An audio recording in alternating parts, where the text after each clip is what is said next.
And now, introducing the man who still sounds like Kermit the Frog because of his debilitating allergies, the man who definitely needs a neti pot, and the man who definitely spent his entire night yelling at his TV while viewing the Scripps Spelling Bee contest and claiming he could have spelled Senenjexty. He is Glenn Clark.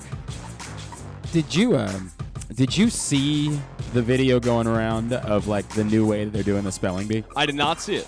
I just heard that. Hang on a second. A kid from New Jersey, unfortunately, could not spell Senenjexty. What a lame-o. It's a tough one, right? What a lame-o. It's a tough one. What is it? What's Senenjexty. Apparently, it has no Seriously. dictionary definition, but it's a real word, apparently. Well, how does that work? I don't know, but it's a thing, and he couldn't spell it. All right, I'm going to. Do you have your on this computer? Okay. I want you to open up your email because I'm going to send you a link to a tweet, and then you're going to play it over the air. All right. So hang on a second. This is.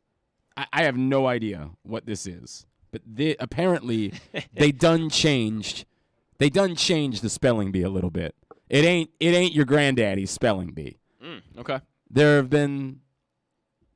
It ain't what I remember the spelling bee being. Now, in fairness, I've never actually watched the spelling bee, but I've always seen the videos. Like on SportsCenter, they would always air the final like dramatic conclusion of the spelling bee. Apparently, because of that year when like 7 people all tied, they have made some changes. Have you gotten the email yet? I just got it just now. All right. So open up that tweet. Make sure that the volume's good to go. And then I want you to play this clip from Ion TV last night from the spelling bee that was shared by, Timothy Burke, Bubba Prog on Twitter.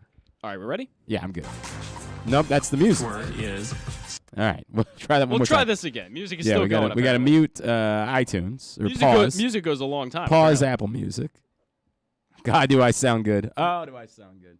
We'll get this going and just here we go. Is Spielbone. Spealbone. Phreatophyte. Phreatophyte. Gaidiang. Gaydiang. Parison. Parison. Exemer. Eximer. Tokia. Toquyll. Glocus. Glochis. Epaulement. Epaulement. Cara. Chara. Maieutic. Maieutic. Huh? Calicothere. Chalicotere. Teosinti. Teosinte. Cicerari. Sicrary. Akari. Akore. Buachol. Bouchal. Saccharos. Scharos. Talisai. Talisay. Vesicate. Besicate. Semet. I mean, I think everybody gets the point. You can go ahead and pause it. Wow. What is that? And honestly, I don't know if there's more pressure on the guy reading the words or the girl doing the spelling, because now you better get them words out. If this has become how many words can you spell in 90 seconds or whatever, if it's a lightning round, the dude better get them words out. My God. If he stumbles on a word, it could be the difference in whether or not someone wins or loses. Crazy. Like I'm not. It's cool, right? Like it's great that she knows how to spell that many words. But I'm just questioning how she got to know all of these words. I don't know, bro. Did someone just teach her? That part has been like that forever, where I've never understood. Like words that I've never heard of that they all know how to spell. That's been like that for eternity. They literally pull out a dictionary and just start learning everything. I was going to say, like, does she sit around on a nice day and just read the dictionary and be like, oh, bonkers, this is how you spell Senenjexty? No, I mean, she's probably going to do more for society than I am. I'm sure she will. Then me too. So there's that. Anyway, that was the spelling bee, and that got everybody all hot and bothered. Wow. We've had a week. Zach and I have had a week where things have not gone well. That's very, very accurate. And we're going to add to it right now. Because I just got a text. Not Nick Vespi. Nick Vespi's been called up. Okay. Well, unfortunately, he's going to be traveling to Baltimore and not available to make the call. This is insane. We have had a week, man. Wow. We've had a really weird. I should have made a joke in the intro about how we can't get guests anymore because apparently that's. I don't know what's happened. I mean, I don't know what there is. Well, I guess you just broke the news of Nick Vespi being called up. So that's pretty cool. I hope I wasn't. Oh God, now I feel bad if I wasn't supposed to say that. Well. I mean, I guess I just kind of assumed that everybody knew that. I'm going to check on that. We'll figure it out. Now I feel bad. Now I feel bad. I might not have. It might be that I wasn't supposed to It's say not that. his Major League debut. It's okay. No, it's not. Man. So we were supposed to make our trip to Norfolk. That was twice postponed this week. And we finally nailed it down, and it was going to be Nick Vespi joining us this morning, but that is not going to be the case. Is Dean Kramer available? Yeah, right. I don't know. We'll deal with that another time. I'm sorry. We tried. We tried multiple times. It's just not going to happen. But we will chat here in a few minutes with Terry Hasseltine, the executive director of Maryland Sports. They've made a bunch of announcements recently. The Junior Olympics coming to Baltimore. The CIAA tournament is sticking around for another few years. They've extended their agreement with the city of Baltimore, so I'm excited about all that. We'll talk about it with Terry Hasseltine. Also, we are within weeks of the announcement about the 2026 World Cup and whether or not Baltimore will be part of that, so we will discuss that with him as well. Later on in the show, our weekly MLB draft segment as R.J. Anderson from CBSSports.com. He wrote a piece recently about what the Orioles may or may not do with the number 1 overall pick. We will chat with him about that. So all of that coming up this morning, but unfortunately not Nick Vespi. Apologies for many of you, the millions of you who tuned in specific. Oh, God. Glenn, for Christmas this year, I'm going to gift you a neti pot. I think you need one. It's torture, man. I can't do it.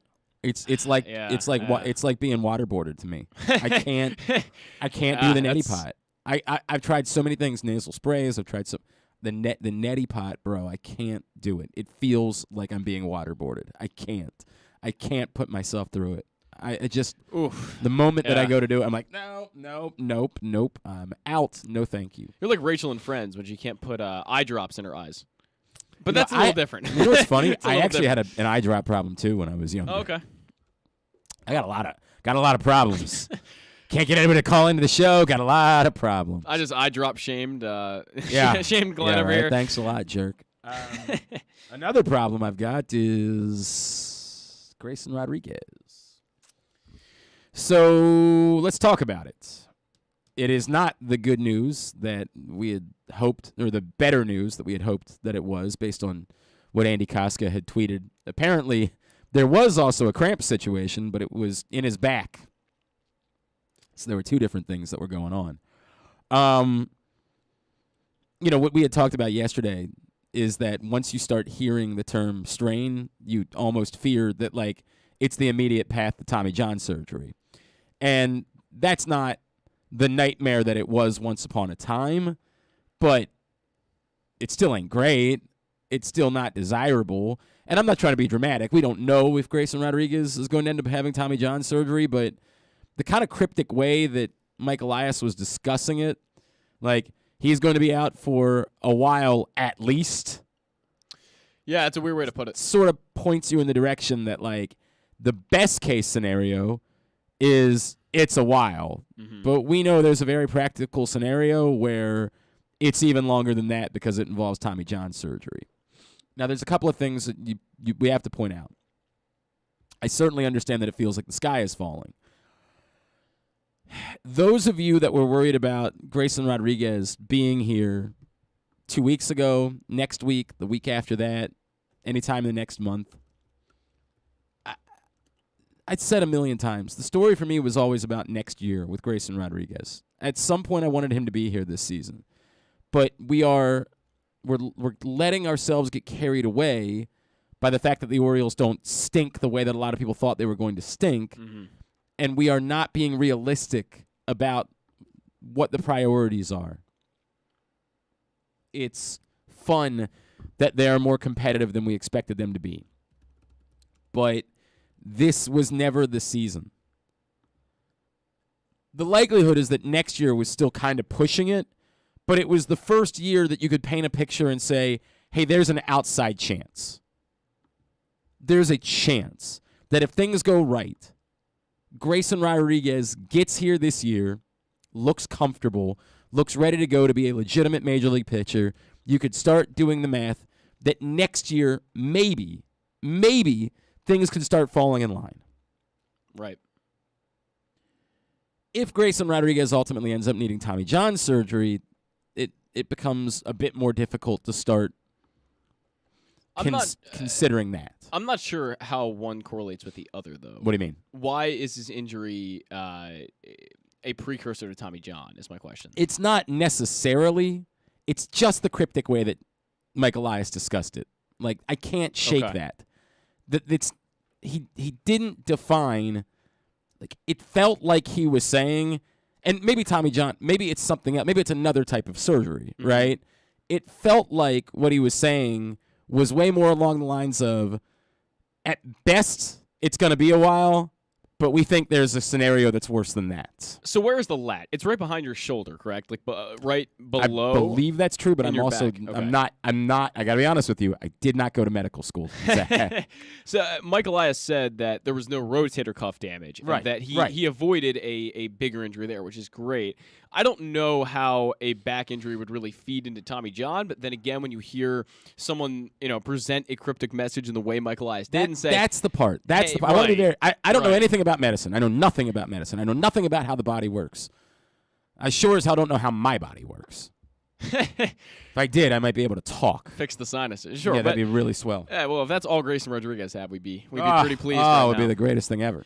Right. I there could be some kind of surgery. I mean, I think if the lat is under your shoulder, Right. then it could be some kind of shoulder injury that could turn into surgery that would be a lot bigger of a deal than what it is now. That's a possibility. I'm trying to pull up this quote again, just so I read it the right way. He said he's going to be out for a decent amount of time at least. I think that was the exact quote. And that's a very, very, like you say, cryptic It's message. very cryptic. Which is on par for Mike Elias, because that's the way he's always been. There's to some extent that's true, but if he's going to be out for a decent amount of time, you could just leave it at that. True. Feeling the need to throw in another qualifier, and you're right. I do. It's wrong for me to immediately say Tommy John surgery. That's wrong. I mean, it just feels like he's saying we know that now. Maybe what he's saying is there's the possibility that even if he could pitch again, we're just going to choose not to. Mm-hmm. Like, that might be what the at least part of it means. Not surgery, but there's a scenario we just say we're shutting him down for the rest of the year Right. to allow him more time, right? Maybe that's the cryptic at least that he was throwing in there. But the at least really jumped off the page at me. Right. I mean, sorry, go ahead. No. It's okay. It jumped off the page at me as, hey, there might be something worse here. Yeah. The double qualifier feels like there's an amount of unknown still that could be more problematic. I think the way Mike Elias avoids questions is excellent. He's gone to that school of avoiding questions, and he's gotten very good at it.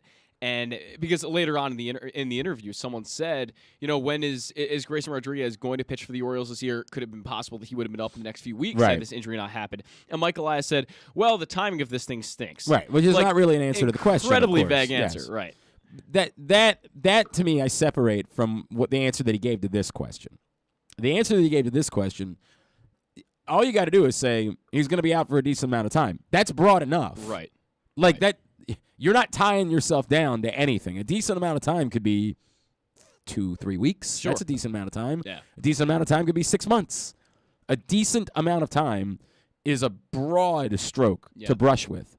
You are leaving yourself all sorts of flexibility by using that.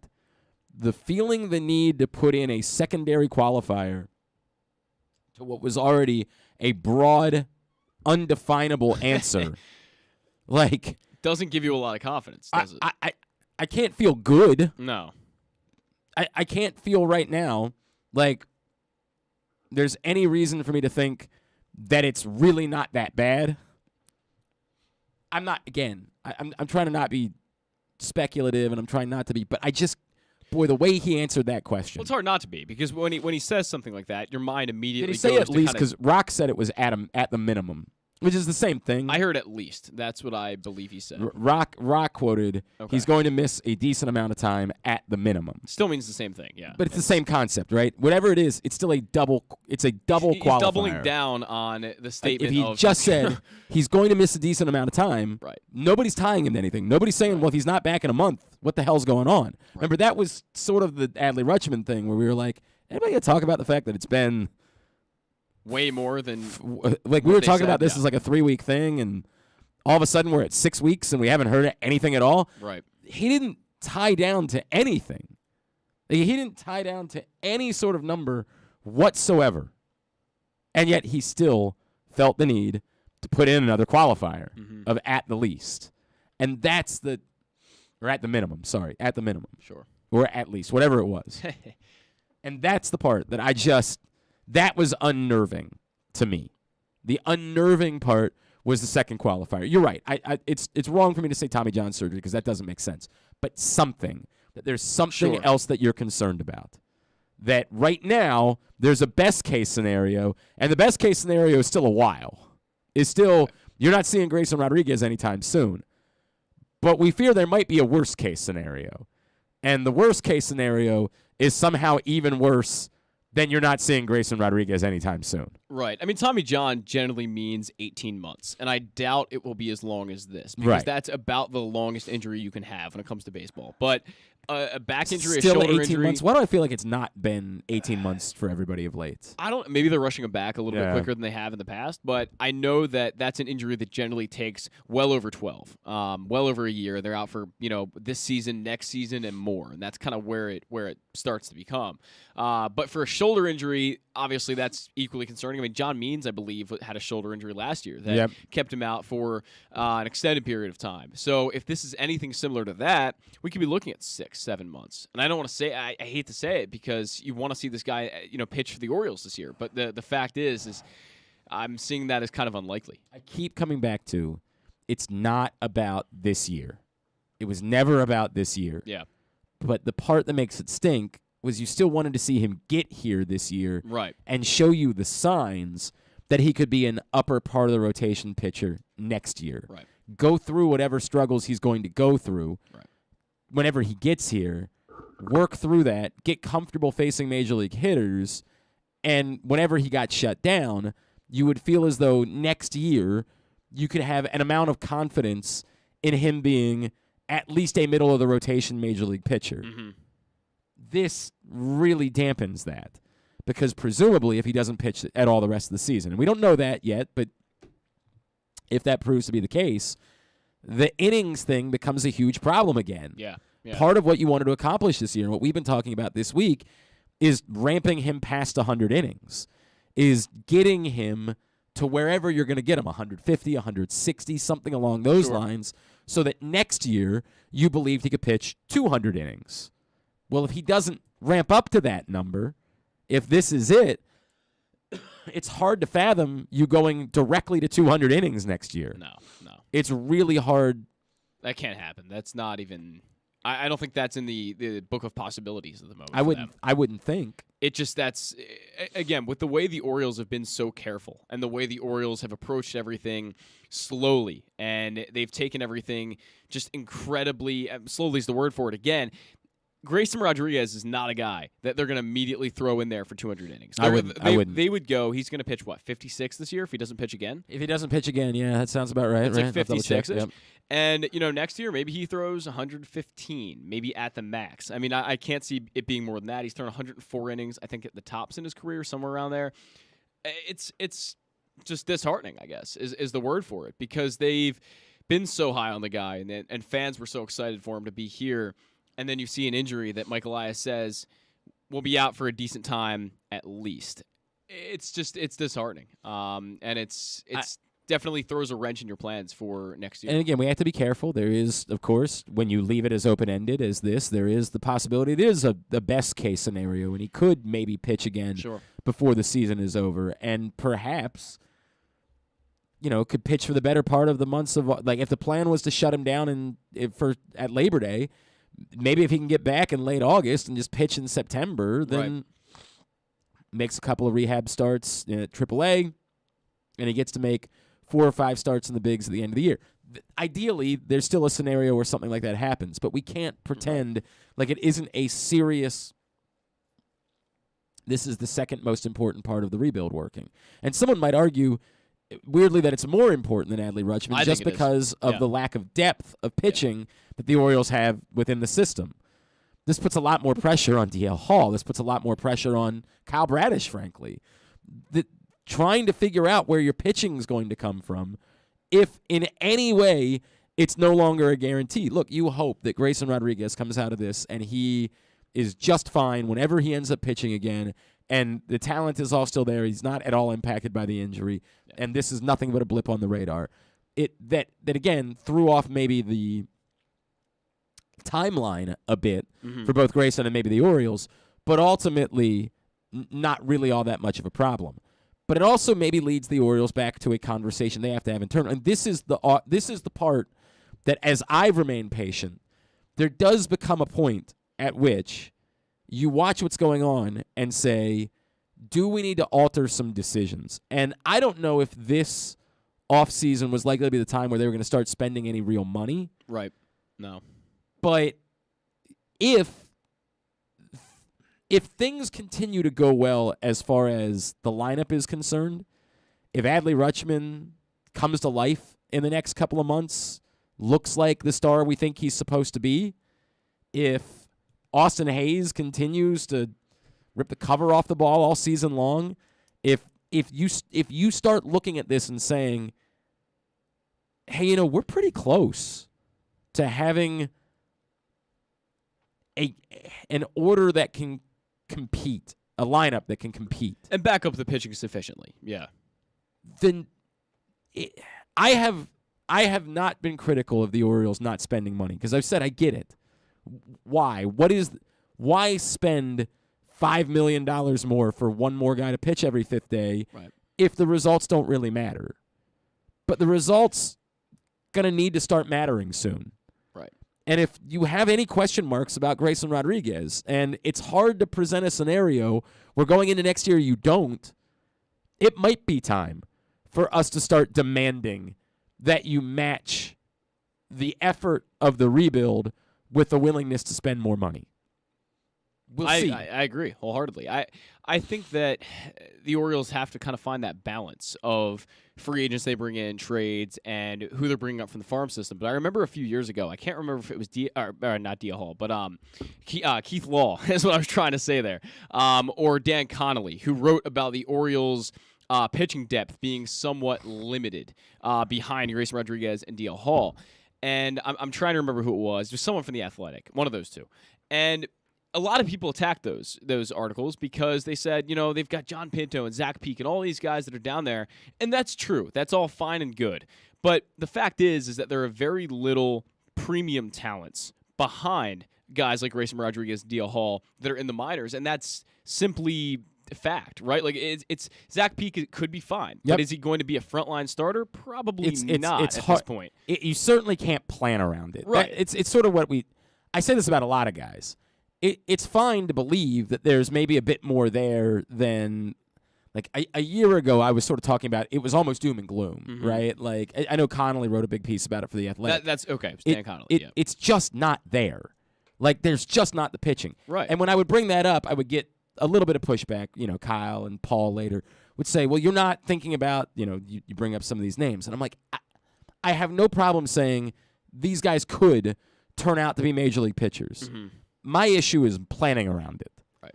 My issue is making decisions about what you're doing based on the idea that someone else might become John Means in the future. Right. And that's a bad plan. You can't make the decisions that you make for an organization on hopes and dreams. You can't say, well, we really hope that, Zach Peak, whoever it is, Pinto, whoever you want to say, can become a quality major league pitcher. Well, nobody's scouting them that way. Right. They're not saying it's impossible. They're saying there's some talent there, but nobody's scouting and saying this guy is a surefire, top-of-the-line major league pitcher. And it's fair to say that there's no organization out there who has ever had, multiple number one quality pitchers in their organization. I mean, that's just kind of unlikely to ever happen. And I get that. And that's the argument people make. But I'm saying that, look, the Orioles are going to have to compete in 2023 is kind of where we're headed, right? Like they're at least going to try to be a better baseball team and try to maybe, search for a wild card spot or whatever it is. And without Grayson Rodriguez now being in that equation, maybe at least for the first month or so, if that's the case, you're not going to have the pitching that's needed to get there, in my opinion. I mean, look, the pitching has gotten a lot better this year, but we've certainly seen it regress in some categories from where it was in the beginning of the season, and simply for the fact that these guys are not as talented as guys like Grayson Rodriguez. That's I a mean, fact. that's the way it is, right? I mean, Spencer Watkins, he had a couple good starts to start his year, and he went downhill from there because that's what we expect guys like I Spencer hope Watkins that to Tyler do. Wells is rewriting his reality within the Orioles system, the way that I hope that Bruce Zimmerman was to start the season. The blooms come off that rose. But I hope that what we're seeing from Tyler Wells is Tyler Wells making a John Meansian jump and moving into a place where he can become part of the solution moving forward. But can I bank on that? No. Again, remember, the guy whose record he broke for the fewest walks was Josh Towers. How did it work out for Josh Towers? And I'm not trying to be dismissive of it or say that means nothing. It's relevant. We've got he didn't have a long career in Baltimore, right?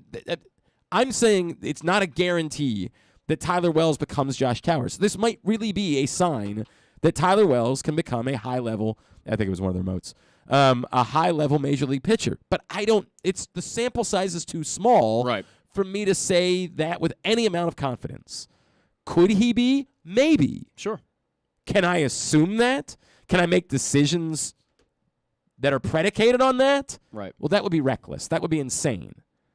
I do wonder how this might have to change the decision-making process for the Orioles. I do wonder if they might be forced. Well, I think it's relevant that, and people talk about Houston so much and connect them to the Orioles over and over again, and that's been the argument for a lot of people is that, oh, well, Houston didn't really grow that many great homegrown pitchers when they were on the World Series, but I went, yeah, but they went out and got Justin Verlander in 2017. I mean, Justin Verlander pitched to a 1.06 ERA for the Astros in 2017. But they knew they were far closer when they made that move than the Orioles are right now. I'm just, you know what I mean? I'm saying that the comparison is contingent upon the Orioles getting a guy like Justin Verlander, though, because Justin Verlander, I mean, he put them over the edge. But my question was, did they sign any pitchers before that? That's a great question. That's like did in the 2015-2016 offseason, did they sign a pitcher? I mean, before you're there, they signed Verlander because they knew they had everything together. Yeah, they needed something to put them over the top.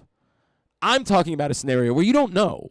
You're not one pitcher away from winning a World Series. It's more, we need to close the gap on competition. Yeah. We need to close the gap on being able to take the next step in this process. And I'm not even saying it's the equivalent of a Justin Verlander. It's just it's something between Jordan Lyles and Justin Verlander, right? Sure. Jordan Lyles wasn't really signing a pitcher. It was, let's just add a guy to the mix. I'm talking about doing something that's between those two things.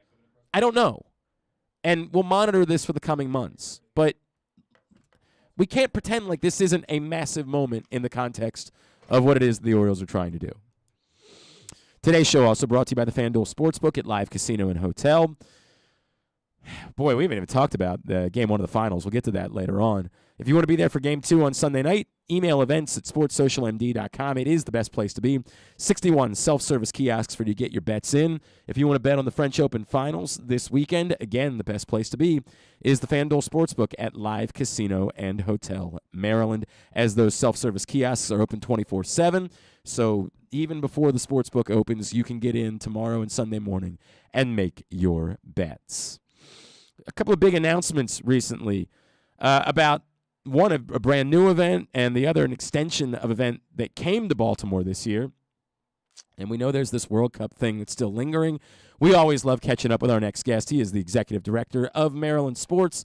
He's our friend, Mr. Terry Hasseltine, and he's back with us now here on GCR. Terry, it's Glenn. It's good to talk to you, sir. Thank you, as always, for taking the time for us. Oh, no, my pleasure. Thank you for having me. I always love talking to you about good news. That's the thing that I like doing with you, is good news. And we got some good news. Right? And let me start with the CIAA tournament. The arena is changing, and it's going to look completely different. And I was talking to Frank Remish recently, and he said, look, it's not going to be about, like, the sports tenants. They're going to be in there for 100 dates a year or 50 dates a year. It's going to be an events building. And this is the type of event that seems as though it's going to continue to be able to provide a great deal for this community. And this seems to be a huge win, you guys being able to extend this agreement with the CIAA? Oh, it's a huge victory for the city of Baltimore. It's a huge victory for the state of Maryland and all of the partners that helped bring it together. The leadership of Al Hutchinson and the team at Visit Baltimore for having the vision of the CIAA coming to Baltimore. Commissioner McWilliams she's such a dynamo. She's been really good energy. In a time in which we needed some good energy. And then you have our partners down at Bowie State and Lincoln University who have, stepped up to, make sure that the leadership is there from Dr. Bro and her team, and the like. So, not only is the event great economically for the city, but it's also great from a cultural perspective. The interconnection, the multiple venues they use throughout the downtown area, the amount of guests that come in. Remember, the host of the event this year for the first time coming off of still in the pandemic mode, and delivered great results, great partnership, and we look forward to having those additional years added onto the contract. And like I said to the group the other day, I hope this extends well beyond just the additional couple years that we built this as a staple for the city of Baltimore for many years to come. Terry, can you tell me any more about what the economic impact of the first one ended up being? And, you speak to the idea that, hey, if that's what we did in the midst of a pandemic, imagine what more it could be in the future years. Yeah, you're talking about an event that generated, close to $20 million in economic impact for the city. You brought in guests from all over the eastern seaboard. With it being in Baltimore, allowed us to tap into some of the northern cities, that otherwise might not have gotten down into one of the southern tier cities when it's hosted there. But the economic spend was in and around the $20 million mark, and that was, like I said, and that was in a COVID impacted year. So it just means that we can upscale. Obviously the building's getting an adjustment where the basketball's played, but then the convention center and the pep rally and the dance events and the job fair and the academic curriculum that goes along with it. So it's a week-long festival of student-athlete and athlete experiences, as well as the common fan can get a chance to be exposed to some great HBCU basketball, as well as all the cultural experiences that go along with the event. So it might be anchored around basketball, but however, it's so much more than that.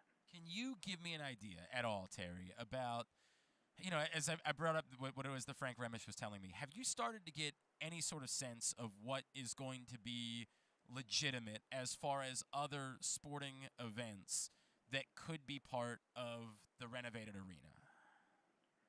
Well, with the renovation, it allows us to be in, deeper conversations with the NCAA on maybe early round, events, everything from, wrestling to early round basketball to having conversation with a lot of the national governing bodies of the Olympic movement, like gymnastics and the like, because we now will have a building that, will have the amenities that a lot of these groups are looking for to entertain clients and guests, when they're here. Yes, the seating bowl is important, but you have to have those specialty spaces. Yep. That the college presidents want or the organization needs from a corporate sponsorship perspective, et cetera. So it just is going to create a gateway to being able to have conversations that, until now, like I said, the CIAA was really proud of the building and how we transformed it. However, to do that, 15, 20 times a year, that's not an easy thing to do. But if you have the built-in assets, which the building will now have, you can pursue those events and you can do these things, the 15, 20 times a year and really bring, a bigger sports portfolio. But it also allows, Frank and team to also, at the concert level and at the entertainment level to, now go after acts that they might not have been able to pursue because of the lack of, entertainment, hospitality, function space. He is Terry Hasseltine, the executive director of Maryland Sports. He's with us here on Glenn Clark Radio. Terry, tell me about the Junior Olympics. And I have to acknowledge, before you guys made the announcement, I didn't know what the Junior Olympics were. But it seems like this is also, I say this all the time, just because I don't know about it doesn't mean it's not a really big deal that can do a lot for our community. So tell me about the Junior Olympics and what it's going to mean. Well, the Junior Olympics is a huge announcement. We obviously announced that we're going to be hosting the AAU Junior Olympics in 28 and 32. It is the largest youth multi-sporting event in the United States and potentially the world. We're talking 18+ thousand athletes converging on Baltimore. The biggest event is track and field, but there are 8 to 9 other sports that will be added in, to the Junior Olympics over the course of 11 days of competition. Everything from tumbling and trampoline to mixed martial arts, judo and taekwondo and those type of sports, as well as volleyball and potentially basketball. You bring that all together under the roof of the convention center and some other facilities across the city. But the track and field is the anchor component of the Junior Olympics, and we'll be hosting that on the campus of Morgan State University. Because it's Olympic year, you're going to be talking about, right now we're talking anywhere between 11 to 13,000 track athletes converging on the city alone, and the other sports will make up the additional, folks coming to town. And then for every athlete, you're talking about anywhere from 2.5 to 3.5 people per athlete coming with them. Holy So smokes. you're adding on another 30 to almost 40,000 additional people. You're talking about an event that will be in excess of $59 million of economic impact to the city. And like I said, and we're doing it over the Olympic year. So we all know when the global Olympics happen, the vigor of, future athletes comes alive as well. And the fact that we got 28 and 32 under our belt, that's going to be huge for the city. It's going to connect our young people in the city who might not have had the chance to experience the Junior Olympics, in Greensboro or out in Des Moines, Iowa, or down in Houston, Texas. It'll now be competed in their backyard. So we now know that we're opening the gateway for Maryland athletes to have an experience on a world-class level at the Junior Olympics. And our partnership with the AAU is only getting stronger and stronger as the days go on. Terry, is the infrastructure all already in place for those events, or will there need to be some new venues, is there still anything that still has to come? We were talking about something that's still, 6 years down the road. Do we need to do anything infrastructure-wise to be able to host these events? No, because what you're looking at is obviously Morgan has a world-class track, Mondo Surface. They host, some great events. We hosted the USA Track and Field JO track event back in 2012. Really successful on that event. The infrastructure that will be built in the convention center, that's obviously temporary. However, the other assets are out there, everything from college campuses, gymnasiums to open spaces. So there won't have to be any new construction to host the games. However, there will be temporary builds like putting basketball courts or volleyball courts in the convention center, that type of stuff. Okay. But that's commonplace. Okay. All right. That's stuff that you guys have done for other events before, Yeah. right? That makes all the sense in the world. Okay, well, there's still this other thing that's sort of lingering, Terry, and it's the one that I'll admit I'm starting to sweat over, because I hope you know just exactly how much money the Clark family is prepared to lose buying World Cup tickets. Yes. We are prepared to my sons might not be able to go to college after this happens. Yeah. I know we are on the cusp of this. Yep. I know you're waiting as anxiously as the rest of us, probably more anxiously than the rest of us are waiting. How have you felt about everything that the now Baltimore, D.C., combined bid has done to put the best foot forward to be a host for the 2026 World Cup? Well, I think I feel very confident speaking with you today that the moves that we've made as Baltimore City and the state of Maryland, in pursuing the World Cup have been strategic. They have been well placed.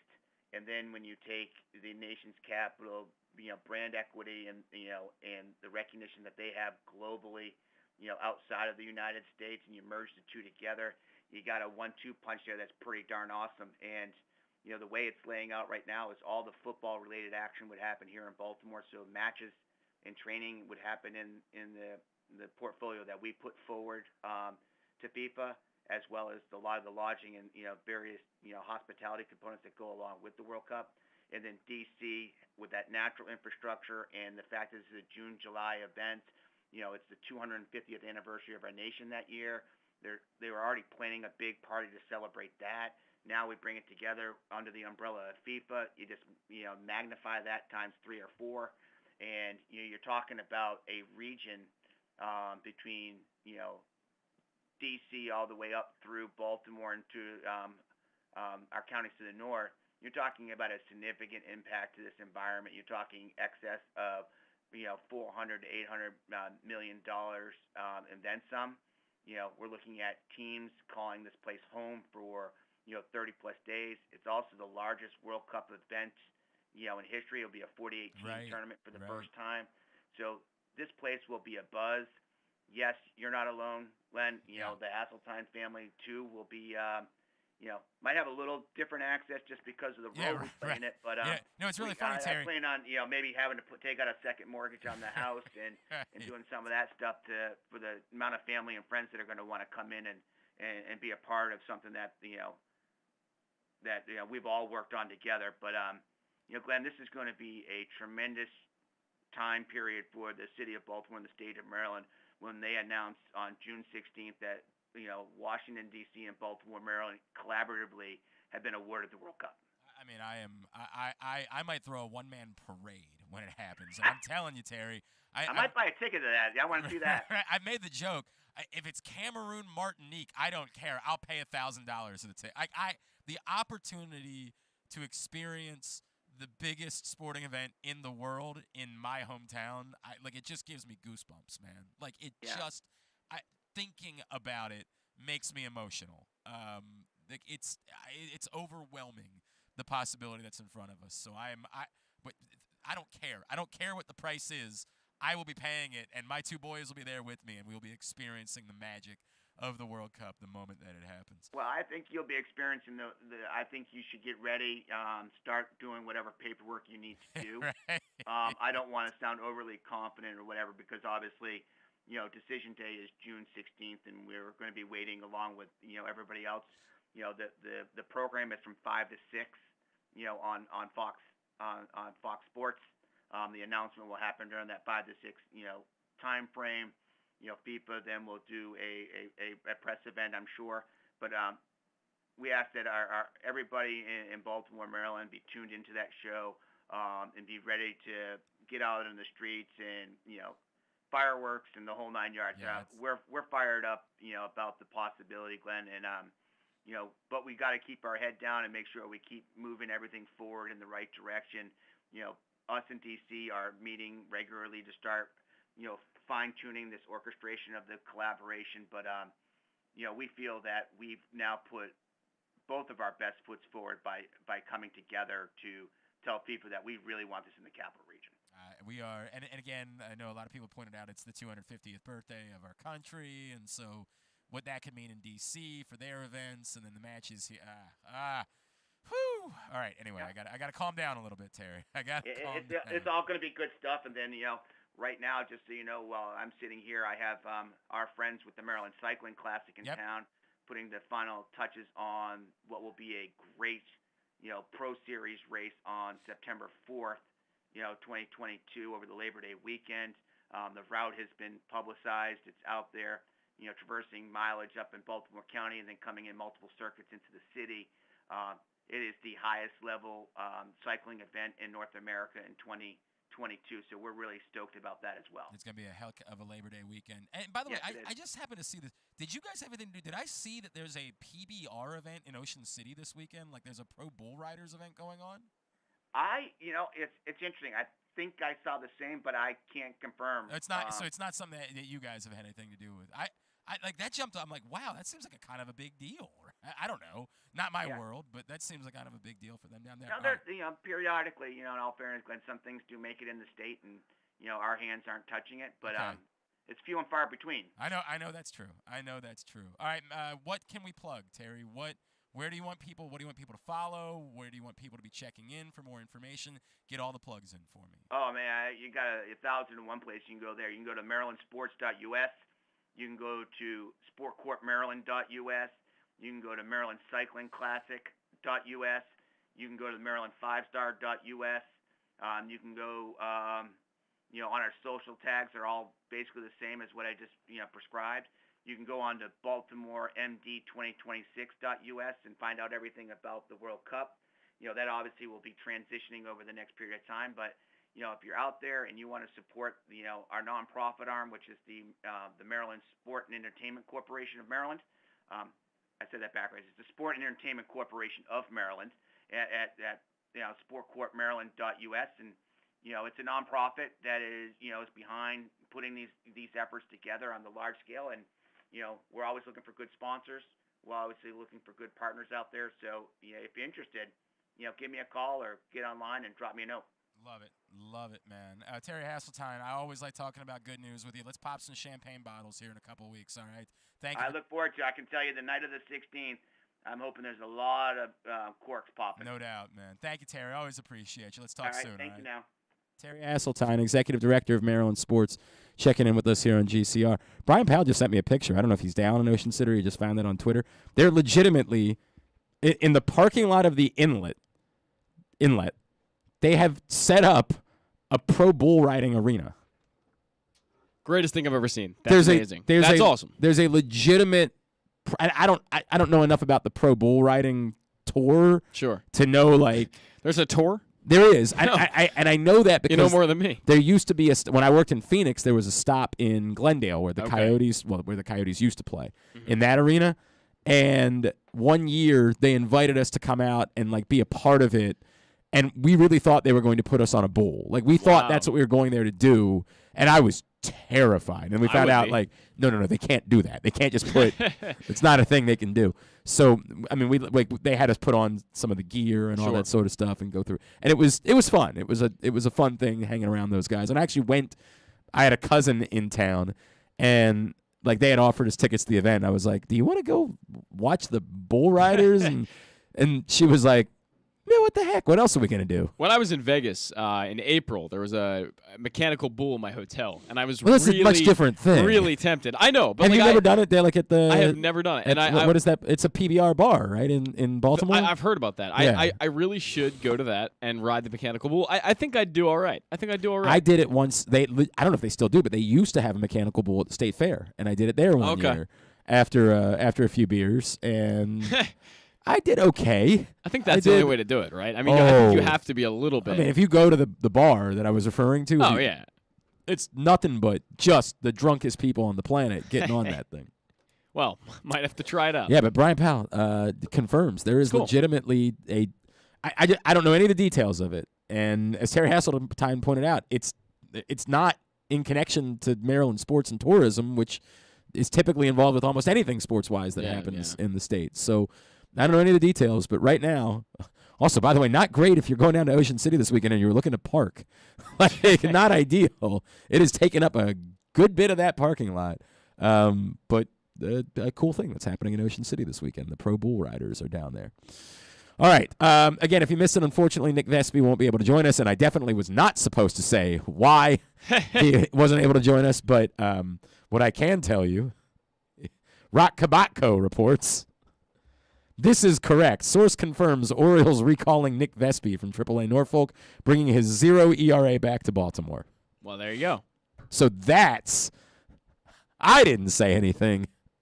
Rock Kabatko. Wait, so someone, I'm putting the pieces together here. I'm trying to figure out how this happened. I don't know. I hope I'm not going to get in this trouble. guy on Twitter feels like he just broke, this guy named the Road Dude. This guy probably feels very cool right now. Who may or may not have been listening to the show. I'm gonna say it was probably about a 97% chance. I don't know. I don't want to talk about it. I feel very bad. Definitely, literally 5 minutes later, got the text. Hey, please don't say anything. Like, oops, oopsie daisies. So hopefully nobody that matters will go back and listen and realize that I screwed up. Okay, it'll be okay. I screwed up, and I'm very sorry I screwed up. Imagine if you were the one who broke Adley Rutschman's debut. By pure accident. You were supposed to have him on the show, and they were like, he's getting called up. Oh, I feel like there was something else that we. Oh God, there were a couple of stories. One, there was a story. We've definitely had listeners. When Dominique Foxworth tore his ACL, we had a listener call in who said something like, "Hey, did you hear that Fox weren't?" Because remember, it was like the first day of training camp. Did you hear Fox went down yesterday? And I believe it was not during a practice that was open to the media yet. And we were like, no, we didn't hear anything. He's like, yeah, dude, he's got a torn ACL. Oh. And we were like, we're on the air. And we're like, okay, man, well, we don't know that. So, we'll try to get some information. Gotta pretend like we didn't hear that. And like, I want to say Eric was listening that morning. It was when Drew and I were still together doing mornings over on the old station that doesn't exist any longer. And I want to say Eric just happened to be listening and was like, yeah, he was right. I don't know who it was, but he was right. And we're like, oh, all right. By the way, it looks like the road dude was ahead of us because. Oh, really? Well, he tweeted that 56 at minutes ago. Yeah, at 9:53 a.m. Right, That's so a good point. Yeah, he did. He scooped us. Scooped us. I guess Wow. we could have known before we told everybody that Nick Vespi was going to be on the show. We could have. We could have been able to. Too bad. That's a real bummer. It's a bummer. We were looking forward to that. A lot to talk about with Nick Vespi. But we have not yet had a chance to talk about Game 1, so we're going to do that. RJ Anderson from CBSSports.com is going to join us, talk some MLB draft. A lot of you want me to talk about what Diana Rossini said on ESPN yesterday. What did she say? I didn't hear it. Well, I guess that means we'll have to talk about it. God, I don't want to, but I guess we'll have to. That's all to come. Today's show also brought to you by your local Toyota dealer and buyatoyota.com. Make the most out of every day in a Toyota RAV4, available in hybrid or gas-only models. A RAV4 can get you where you want to go in style. Check out buyatoyota.com for deals on new RAV4s from your local Toyota dealer today. Glenn Clark Radio. The latest edition of Press Box is available now. On the cover, Luke Jackson profiles Orioles catcher Adley Rutschman, diving into where his passion for baseball and for catching comes from and how he uses that passion to elevate those around him in the Orioles organization. Also inside, Bo Smolka takes a look at how the Ravens' 2021 draft picks can make progress in year 2, and Glenn Clark offers a very unique tribute to former rival Mike Krzyzewski that all Maryland fans can appreciate. Press Box is available for free at over 500 area locations, including 60 Royal Farm stores, and you can always find the entire edition, as well as the best daily coverage of the Orioles, Ravens, and Terps at PressBoxOnline.com. That first sip. That first bite. Start your day off right with a delicious breakfast at Royal Farms. Choose from a fantastic selection of fresh Royal Farms breakfast sandwiches and top it off with a rich hot cup of the freshest coffee in the world. At Royal Farms, breakfast is available day and night. It's the freshest breakfast in the world. Real fresh, real fast. Royal Farms.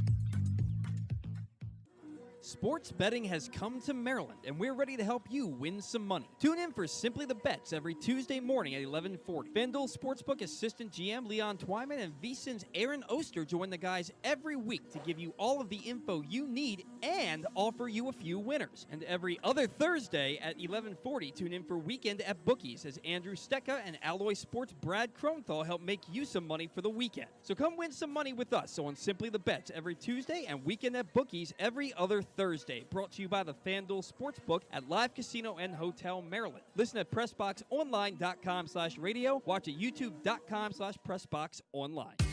Baseball is back, and so is the spring seasonal menu at Glory Days Grill. Start with the opener, flash-fried pork belly with our popular Korean No. 2 sauce, and take a bite out of the Crunch Burger, topped with home run sauce, white American cheese, and house-made chips. It also features irresistible options like a baseball-cut sirloin with blue cheese, grilled shrimp with garlic butter, and a strawberry salmon salad. And then there's the closer, the Cracker Jack Sundae with a waffle, ice cream, and Cracker Jack. This menu will be gone at your neighborhood Glory Days Grill. GloryDaysGrill.com to find out more. Great food, good sports. Don't forget that full episodes of the show are available for free on Apple, Spotify, Amazon, and YouTube.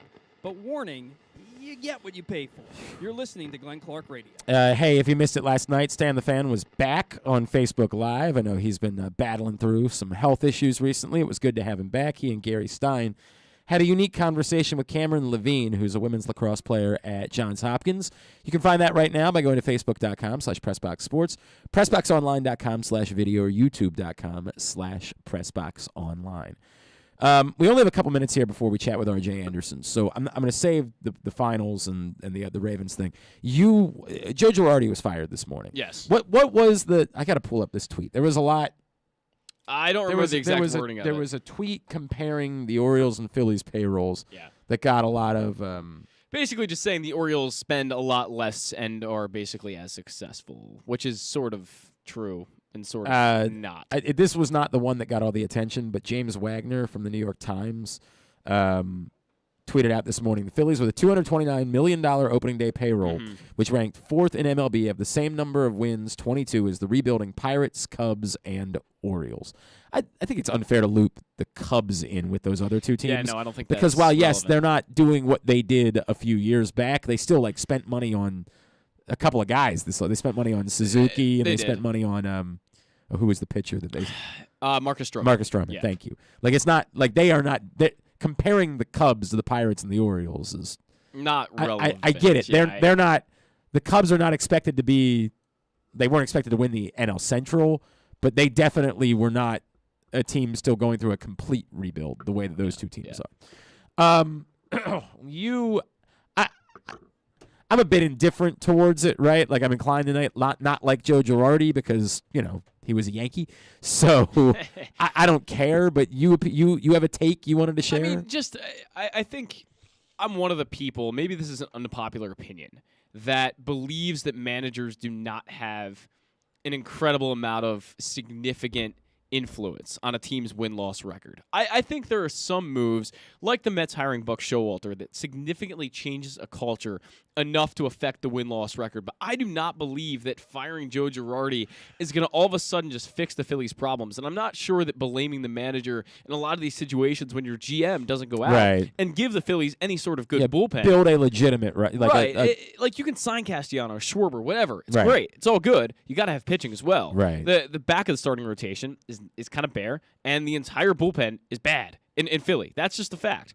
And Joe Girardi really doesn't have control over that. He's not the GM, right? So I find that putting all the blame on the manager is a little bit short-sighted with a lot of these teams. But a lot of times these are the things that happen in order to deflect blame, right? Like that literally the general manager smells the room and sort of says, "Oh, that's a good way to put it." I gotta make it seem like it's this guy's fault. Yeah, definitely. Right, and I don't know enough about, nor do I care enough about the situation in Philadelphia to know if there's, some sort of backstabbing or something like that going on. But we've seen this a lot in sports where you take the temperature of the room and you say, "Ooh, people are going to start looking at me." Right. So I need to deflect that, and I need to go to ownership and say, "It's this guy's fault," so that the blame goes that route, and I buy myself a little bit of time before the blame starts coming my way. The most entertaining part to me is whenever someone fires a manager, it's usually like the bench coach who takes over as the interim manager. And I'm always thinking, like, you think this guy's going to be better? Is the better option. Really? Right. This guy? Like, I don't know who the Phillies bench coach is. I'm gonna figure that out. I certainly don't know either. And if he's someone that has managed in the past, maybe, but I highly doubt it. It looks like Rob Thompson. Rob. Didn't he hit the shot heard around the world? I'm sure he did. I don't know. Isn't that Rob? I'm not aware of this Rob Thompson, but I will look him up and we'll find out about the new Phillies manager. But my question is, how do you really think that's going to solve the problem, right? Like, I don't know. Apparently, he's a former minor league baseball player. Sure. They all was a catcher and a third baseman in the Detroit Tigers organization. He's a Canadian.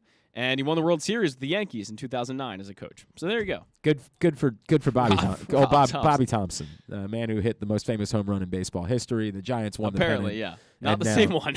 No, you don't think it's the same guy? No. This guy was never a Major League Baseball player. Sure? So I would venture to say that you don't think he was playing at the Polo Grounds in 1951?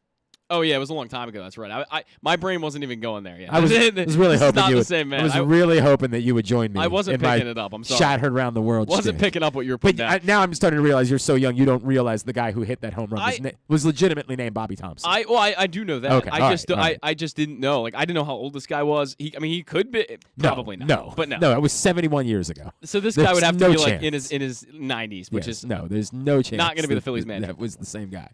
No chance at all. But that's the only Rob. It's one of those things that you hear about a million times. You hear about people talk about, but you never really know the date of it. Like I couldn't have told you it was 1951. I couldn't have told you it was 51 specifically. I would have probably told you it was like 75. No, that's where because the pictures are in black and white, right? Okay, true. Like I know it predates color TV, so that's the reason why I knew it was sort of in that area. If that was a trivia question, I got one for you. I'll run a trivia. I played John Proctor trivia on Wednesday night. Okay. And so this American League East team has had 6 All-Star Game MVPs, the most of any of them.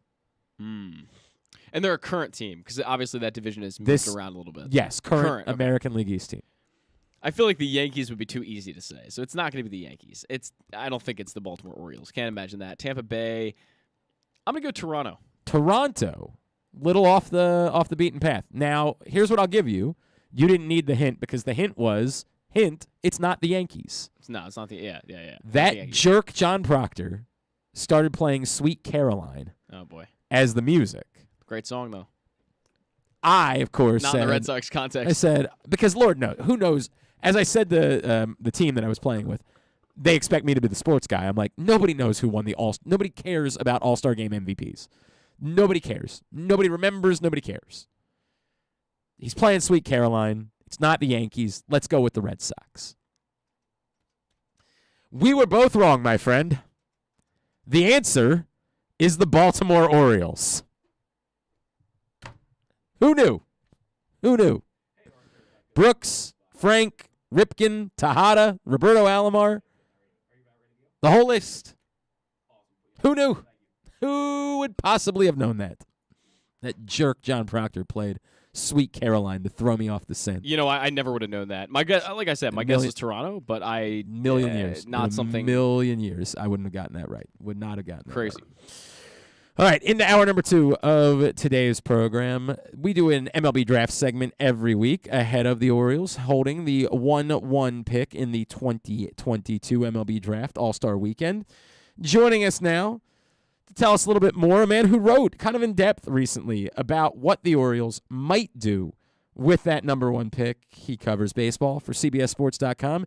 He's Mr. R.J. Anderson, and he's with us here on GCR. R.J., it is Glenn and Zach in Baltimore. It's good to chat with you. Thank you for taking a couple of minutes for us. Yeah, thank you for having me. Before we get to the draft, on a scale of 1 to immediately find the nearest bridge and go ahead and jump, how concerned do you think Orioles fans should be about Grayson Rodriguez?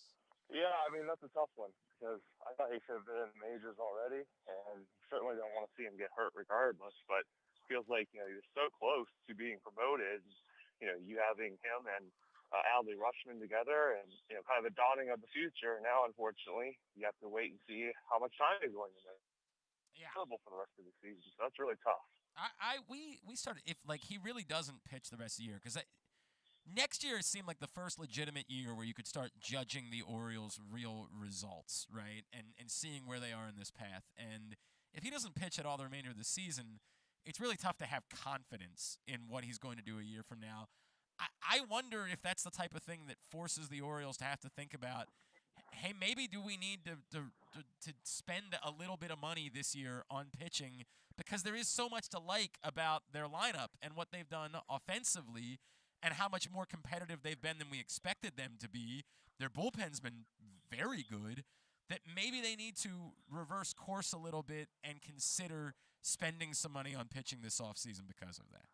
Yeah, I mean, I was talking to a front office person yesterday, not with the Orioles, but they pointed out that, you usually don't want to put too high of expectations on a player in their first full big league season. So with Rodriguez, realistically, you're probably envisioning him not being himself until maybe next year or the year thereafter. And this could push that schedule back. Now, I agree with you that they should be spending more resources on the big league team. Unfortunately, their front office has proven they are pretty indifferent to the big league roster. And it's notable, not just when they sign a free agent to a big league contract, but I guess that's what I was going to say, is it's notable when they do sign a player to a big league contract, no matter the amount of money. So I hope so, because, Baltimore deserves a better product. Camden Yards is my favorite ballpark in the majors, but, I wouldn't necessarily bet on Mike Elias ever spending money on that big league roster until he has to. It's depressing. All right, let's talk about something else. The Orioles do hold the number 1 pick in this draft, and as we have talked about a lot, there seem to be 2 diverging thoughts at the moment. The first thought is the Orioles take the consensus best player available in the draft, and it seems like more and more everyone has kind of agreed that is Drew Jones, Andrew Jones' son.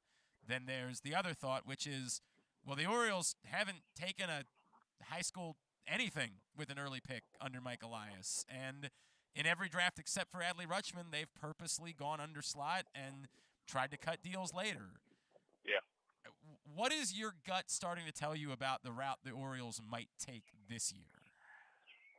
Honestly, I still don't have a feel for it. We're still more than a month away, and I could see them going either route. I know that's not the answer you're looking for, but, it really just depends on their evaluations of Drew Jones or some of these other top players because, as you mentioned, they've gone under slot 2 of the last 3 drafts, and they spent, significantly less money on that top pick than he may have expected them to. So, it just depends. Do they think Drew Jones is head and shoulders above everyone else, or do they think they can get a somewhat comparable talent for a significantly less amount of money and then spread that money elsewhere in the draft? And, I don't have the answer for you, unfortunately.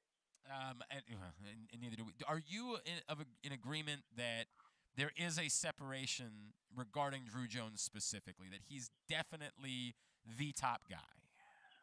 I think he's the top guy for me. Now, when you say separation, I assume you mean significant one, because I can see, an argument for them taking, say, Elijah Green. I can see an argument for them taking Tamar Johnson or, Jackson Holiday or, some of these other players. But the thing is, all of the individuals I just named are high schoolers.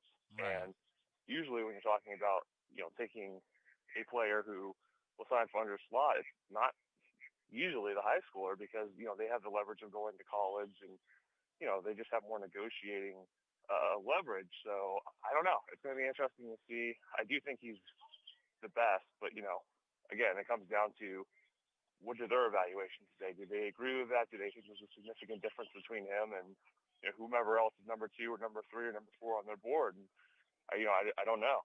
I guess the way I should have phrased it is like, are we going to get to a point where where you will end up regretting it, where as good as these players might be, and that's, I think that matters here. Like, I think that's where we got to with Adley Rutschman. We're like, you got to take Adley Rutschman. He's the guy, and we'll still find that out if he proves to be the guy or not. But you have to. Is it the type of thing where, like, hey, whatever it is that your philosophy is, if you had the chance to draft Drew Jones and you didn't, it might be the type of thing that looms over your franchise for the next decade and a half, that you decided to get cute and not just take this player? Yeah, it's possible. I mean, there was that Baseball America report a few weeks ago that they were considering Jacob Berry, and nothing against Jacob Berry, but if you're taking him at number 1 and you're passing on some of those other names I just mentioned, then yes, I think there's a fair to good chance you're going to end up regretting it. You're going to look a little silly. And, the thing about the draft is no matter which approach you take, there's hubris to it, right? If I sit here and tell you, you take Drew Jones, you give him the $7+ million that he's going to want to sign number 1. Okay, that's hubris on my part for thinking that I clearly know, what his future holds and what the future of these other top players holds. So there's hubris in the portfolio approach too, because, you're basically saying we're confident enough in our abilities that, we know for sure, this player is not going to be significantly better than this other player, blah, blah, blah, blah. And I don't know. It's an interesting philosophical question. I don't know how they're going to go. I can kind of see the merits either way, but, it's part of what makes the draft interesting these days. Just, there's not necessarily one right approach. And I think we've seen that throughout the draft history. It's almost more random than we would like to believe because, it kind of makes our jobs a little worthless at this point. He is R.J. Anderson, CBSSports.com. He's with us here on Glenn Clark Radio. RJ, does the timeline matter? And let me present it this way: Adley Rutschman is here. There's, as I mentioned, there's a lineup that appears to be moving towards something, and hopefully this will not end up being a complete setback with Grayson Rodriguez, and still within the next year or so, the piece is already in place. Does that make it more appealing to say, grab a college bat, or is Drew Jones, are these talents the type that you say, those guys, they're going to, like Bobby Witt this year, they can get here absolutely as quickly as any college bat in this draft? Yeah, I think it would be a mistake to draft based on the complexion of your big league roster.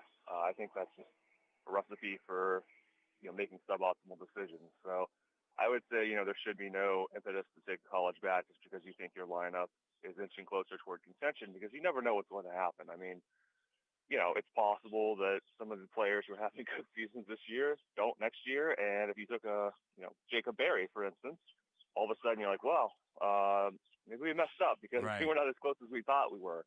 So, yeah, I think that would be a mistake. I think you just take, either the best player available, or you take the path where it allows you to get the best players available throughout the draft. But I don't think you can ever say, here's our big league roster, and we're going to draft based off that. By the way, it seems like the one thing I'm taking from this conversation is you sound like you're really opposed to it being Jacob Berry, RJ.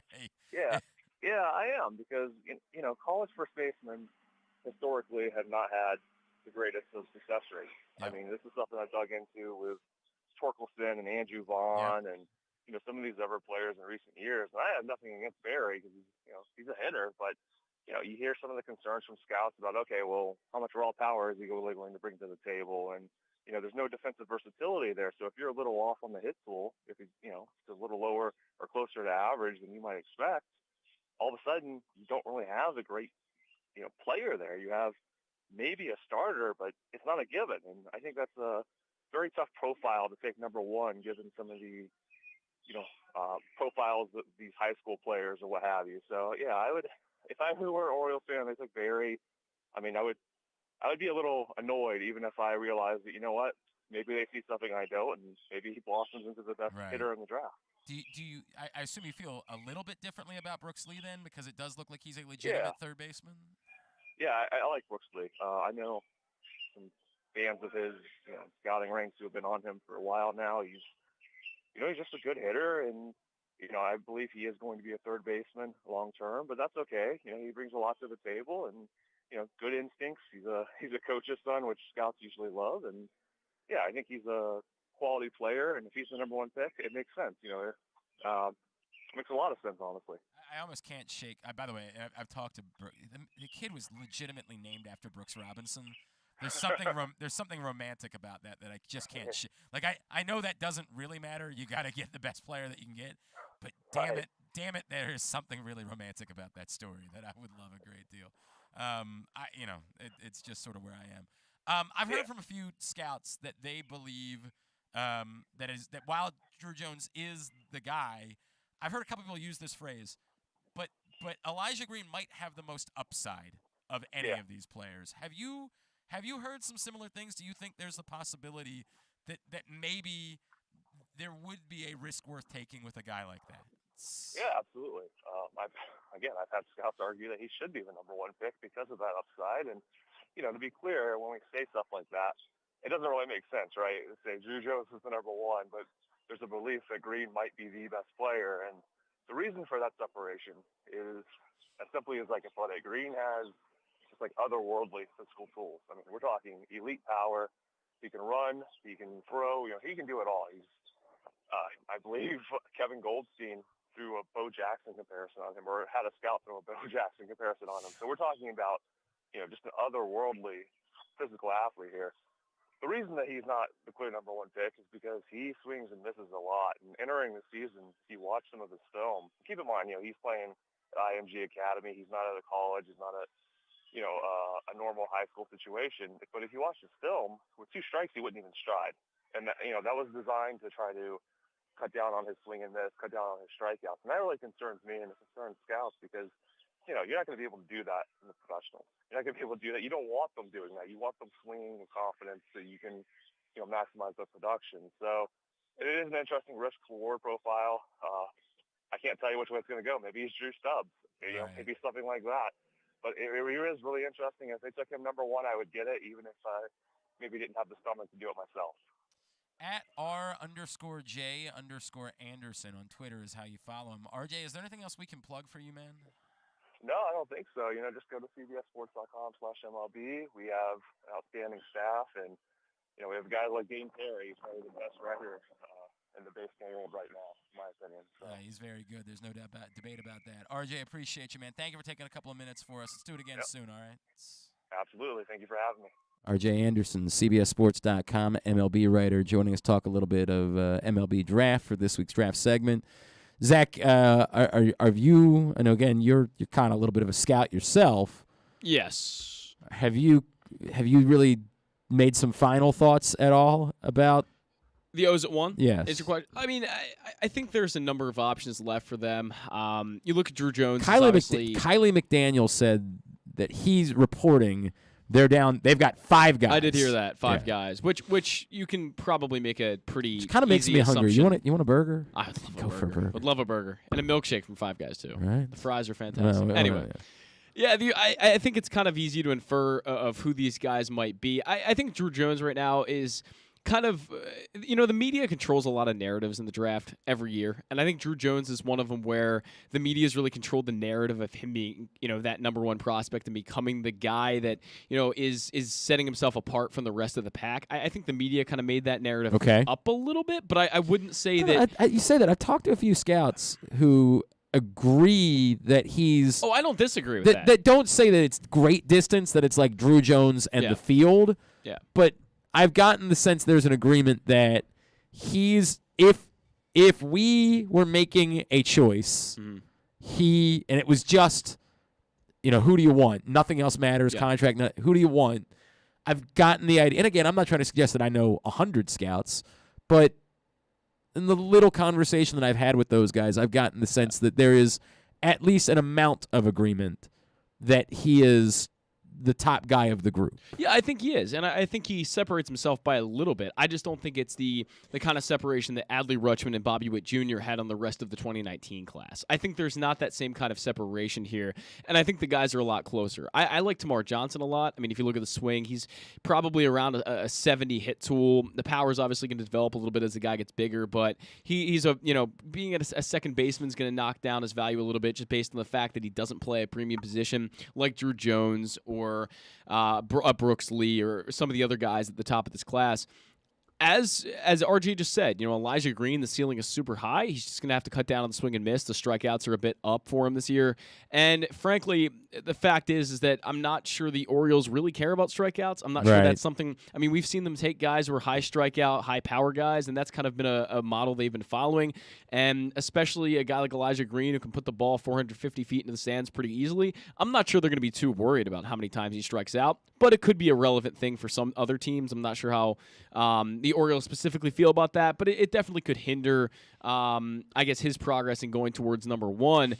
I just think that Drew Jones right now looks like the guy that is separating himself. And whether it was a media-created narrative or not, I still think that's probably where the Orioles will go. Okay. But that's just my guess kind of right now. I don't have any knowledge one way or the other. But do you think it would be a mistake for them to try to cut a deal instead? I think when you're picking number 1, it's significantly different than when you're picking 2 or 5 like they have in the past 2 years. I think that is a significantly different situation because you're really trying to get the best player available when you're at number 1 because you've got the whole board in front of you, right? Like there is nobody off the board at this point. You've got every single player at your disposal to take if you want. And I think that you're often going to take the guy you want the most instead of a guy you maybe want second or third most, and because you can save money for later on and get a guy in the second or third round that may be a bigger star and have dropped down the board a little bit, like they did with Gunnar Henderson, or not Gunnar Henderson, excuse me, but what's the name I'm looking for, Glenn? Heston. It was this underslot guy they went with in 2020. It might have been Jordan. I think it was Jordan Westberg. Actually. They went a little underslot with in 2020, and I think that's a more viable. In 2020, they went Heston Kjerstad and Jordan Westberg second, and I believe they were able to get Jordan Westberg because of saving a little bit of money. I thought the thought was that they got Mayo because that could of also be. I think the consensus was that was how they got Kobe Mayo. That could also be the case. But saving money and getting better players down the road is a definite consideration. I just think it should be less of a consideration when you're picking at number 1 rather than in just the top 5. I think there's a difference there. I agree. The piece that R.J. Anderson wrote that was the reason why I invited him. He points out that in 2020, what they spent, the Kjerstad pick, they spent essentially the 7th pick's slot value on that pick. That last year they spent essentially the 8th pick's slot value on signing Colton Cowser, who they took with the 5th pick. Yeah. And again, they point out we got a Kobe Mayo because of that. Mm-hmm. And I am inclined to agree with you and to say just get the player. Like, worry about that. Don't worry about any of this other stuff. Sure. But are you finding the new inequity that you can operate with, that it really isn't so different between these top players? That once you've identified that it's not so different between these top players, that adding one more guy that you wouldn't have got really does make a difference in whether you can make up the advantages that teams that have more money to spend enjoy. I think it may be helpful to view these guys in tiers almost, where you have a guy like Drew Jones and Brooks Lee and Elijah Green all kind of in that tier one. And Tamar Johnson, maybe if you want to throw in A lot of people group. think that Jackson Holiday has moved himself Jackson into Holiday, that. sure. Yeah, the son of Matt Holiday, sure. Yeah. I mean, that could definitely be a guy who's a tier one guy. And then you have that tier two, or maybe you're seeing a Jacob Berry Right. and maybe a Lesko before the Tommy John surgery. Some of the guys that would have gone into that tier two that the Orioles might have considered at number one.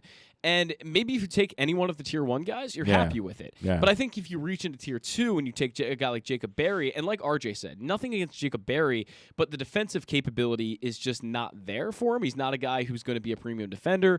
And while the bat is good, you've got 4 bats that are probably just as good, if not better, up in tier one. So if you do cut a deal with Jacob Berry, you might be... If you take a guy like Jacob Berry, he essentially has to become Jeff Bagwell. Right, Like, exactly, he has to yeah. become Sure. so plus. where his defense does not matter at all. Right, Yeah. exactly Yeah. right.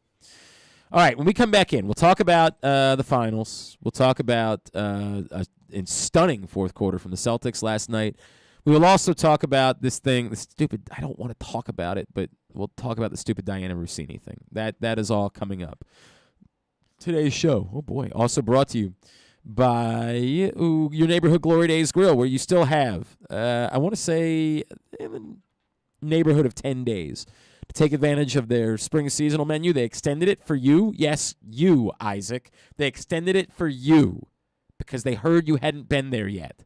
And that is a mistake that you don't want to have to deal with for the rest of your life. You're going to wake up in a cold sweat when you're 64 years old, and you're going to say, God, I wish I would have gotten the flash fried pork belly, the opener, the Korean No. 2 sauce from Glory Days Grill back in 2022 when it was available, and Glenn was telling me about it every day, and I just didn't listen to him.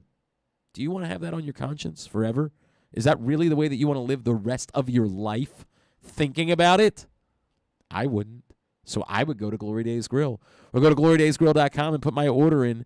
Enjoy delicious Glory Days Grill this weekend. It's Glenn Clark Radio.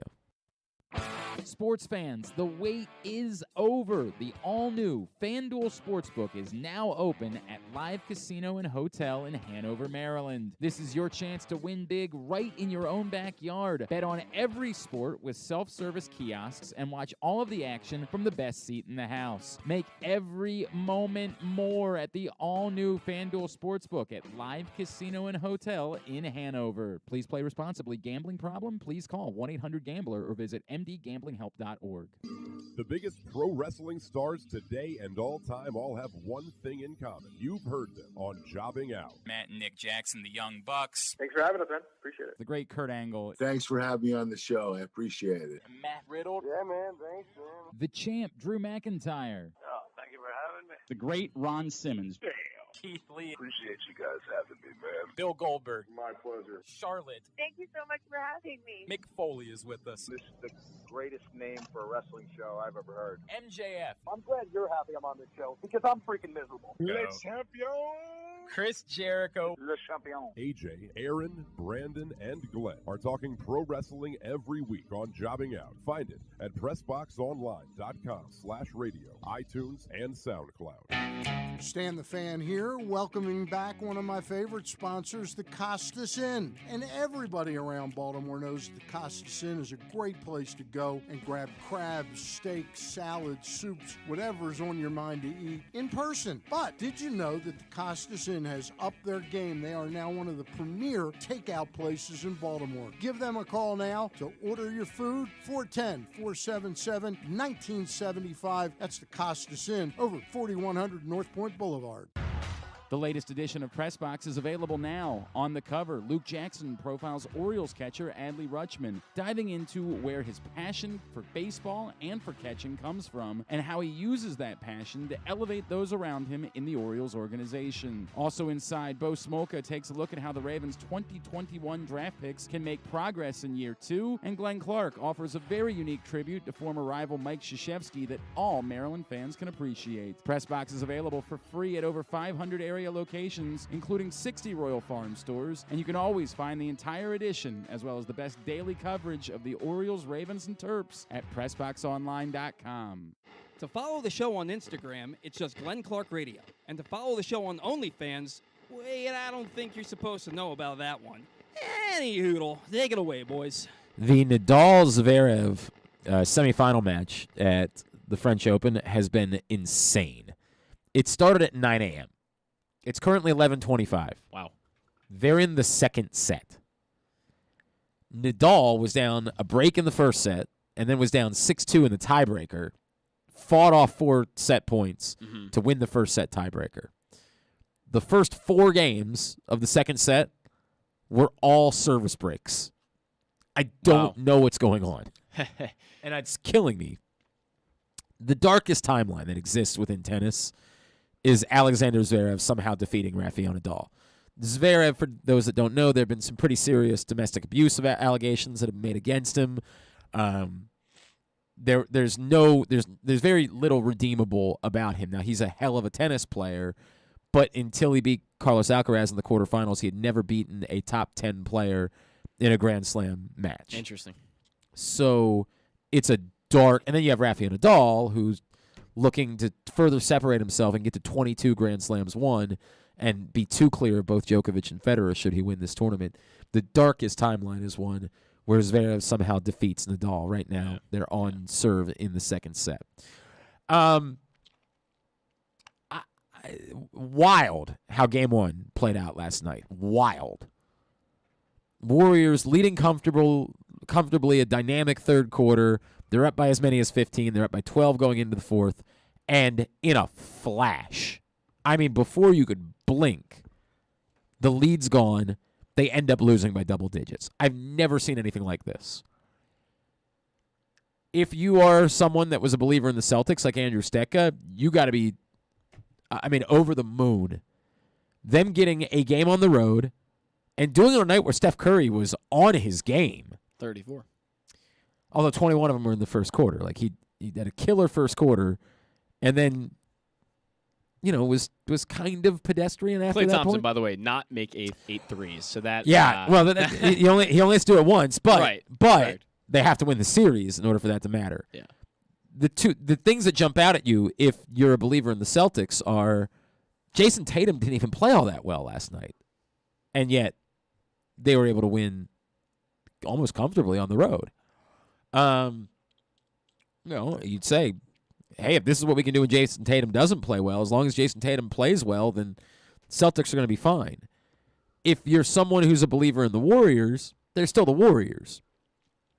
I think what jumps out at you, the struggles of Jordan Poole are kind of real at this point. He hasn't been playing well for a while. He still makes some big shots. He still has some moments, but it feels like he's less of a threat to be the guy that can have the 35-point game on a night where, for whatever reason, Steph or Klay just might be off.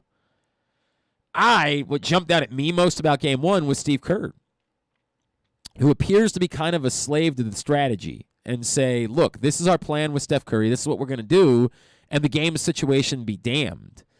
And they lost that game when Steph Curry was on the bench to start the fourth quarter, and the Celtics went on this, I think, 7-0 run to make it a 5-point game, get right back into it, and by the time Steph Curry got back out there, it was, you can say, hey, they still had a 2-possession lead. It was essentially a brand new ball game. All the work they had done in the third quarter was gone in a flash with Steph Curry being on the bench. They got Steph Curry on the bench late in the third. I don't know why he had to stay on the bench to start the fourth when you had the opportunity to put the game away, to not invite the Celtics back. Now, the Celtics didn't miss. It was nuts what they were doing in the fourth quarter. It's not likely that Al Horford can continue to shoot like that. I know he's had plenty of really big games during these playoffs. It's really quite the crazy story what Al Horford is doing at the age of 35. It's bonkers. And they played well, as we expected them to play defensively throughout the course of the game. They did. They played well. But the defense wasn't the story last night. It was how they shot in the fourth quarter. It was that Golden State, it was an avalanche that hit them. We'll see. I'm not panicking. I still believe Golden State wins the series, but I think there was something in the back of my mind that said there's a half a chance Golden State does win a quick series. Mm-hmm. That's obviously out the window. That's not happening. It was nuts. It was just a crazy first quarter last night. Really a crazy fourth quarter.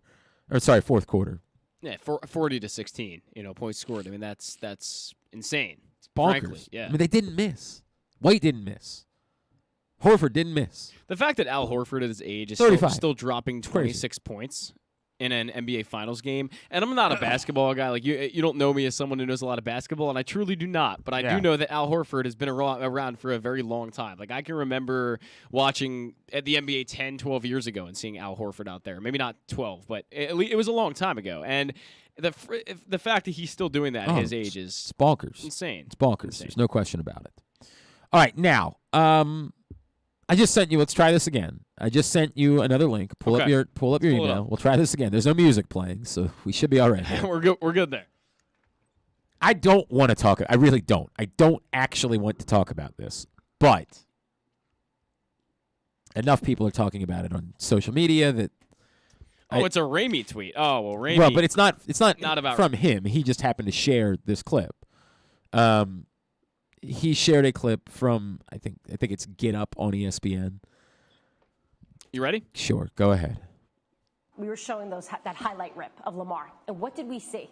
We saw him running with tremendous speed and tremendous athleticism. What didn't we really show there? Success in the pocket as a traditional pocket passer. And those are the quarterbacks that are getting paid top dollar. That's the story, right? When you see him, you see the running. And yeah, it's fantastic. And they've been able to choreograph their offense that way. But that's not going to get you paid the money that I'm sure he's looking for. It's Diana Rossini from ESPN. What are we doing here? For what it's worth, it's Sarah Ellison, and I always like Sarah. Yeah. Sarah wrote for the Ravens for years and worked for them, and even since she's moved on, she's continued to sort of be a Twitter presence in the Ravens community. Sarah said, another silly take on Lamar Jackson. 2 pieces of advice. 1, stop watching selected clips that only highlight running. 2, start watching games. Then when he gets paid big time, you'll understand why. To which Diana Rossini,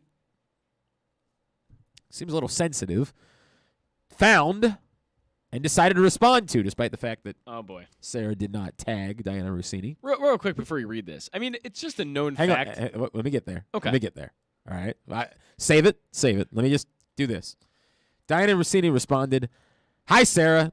Thanks for your advice. I'm clear and correct based on reporting how he's viewed." My point was that if you make a statement as bold as that one, you should not double down on it on Twitter, because that just makes you look like you're trying to defend yourself, which makes you look wrong. Well, I mean, that's what I was going to say. There's so much. There's so much here. And I don't – this is my advice always. You know why? I hate the fact that I shared this, because what I tell you is stop watching. Stop it. Don't watch any of these shows. They're bad for you. This is not legitimate discourse. This is forced attempts at trying to create something that will get people worked up and to get people to share things on Twitter and to get attention. It's carnival barking. Now, what's disappointing about it is that Diana Rossini's role is not supposed to be carnival barker. She's supposed to be a reporter who covers the NFL. But that's sort of the way it's gotten at ESPN, where everything is so conflated that you no longer know who is a legitimate reporter and who is a carnival barker. I was going to say, this sounds like a Stephen A. Smith story to me. And I know your thoughts on Stephen A. Smith. But all of them. I mean, it's not unique on Stephen A. Smith. It's all of them. It's not just unique on ESPN. Yeah. It's everywhere. This is what sports media has become. And it's just, again, if I was willing to do it, I probably wouldn't be here. No offense, Zach. I probably wouldn't be. Yeah. I'm not willing to do it. You can't get me to carnival bark. I mean, I guess if somebody wanted to come in tomorrow and offer me an extraordinary amount of money, maybe I'd have to think about it. I mean, Everybody's got a price. As Ted Get the red shirt on already. Ted You're DiBiase ready to go to would say. ESPN. Yeah, sure. It's carnival barking of the highest order. There's no thought. There's no for her to say I'm clear and correct. Well, that's her first mistake. That doesn't mean anything. Right. Based on who? And I'm not. Diana Rossini is plugged in. There's no debate about that. Diana Rossini is plugged in. She absolutely has sources. We know that because Diana Rossini has broken a lot of stories over the years. Mm-hmm.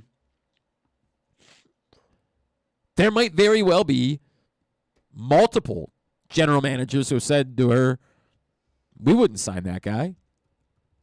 No, they'd be idiots, but there were 31 teams that didn't want to draft Lamar Jackson. Correct. So we can't be surprised that there would be an insane number of folks that still don't get it. It's embarrassing. There are plenty of reasonable things to say when we talk about Lamar Jackson. I talk about this all the time. I want to have a conversation about Lamar Jackson and talk about the fact that he struggled mightily against the blitz last year.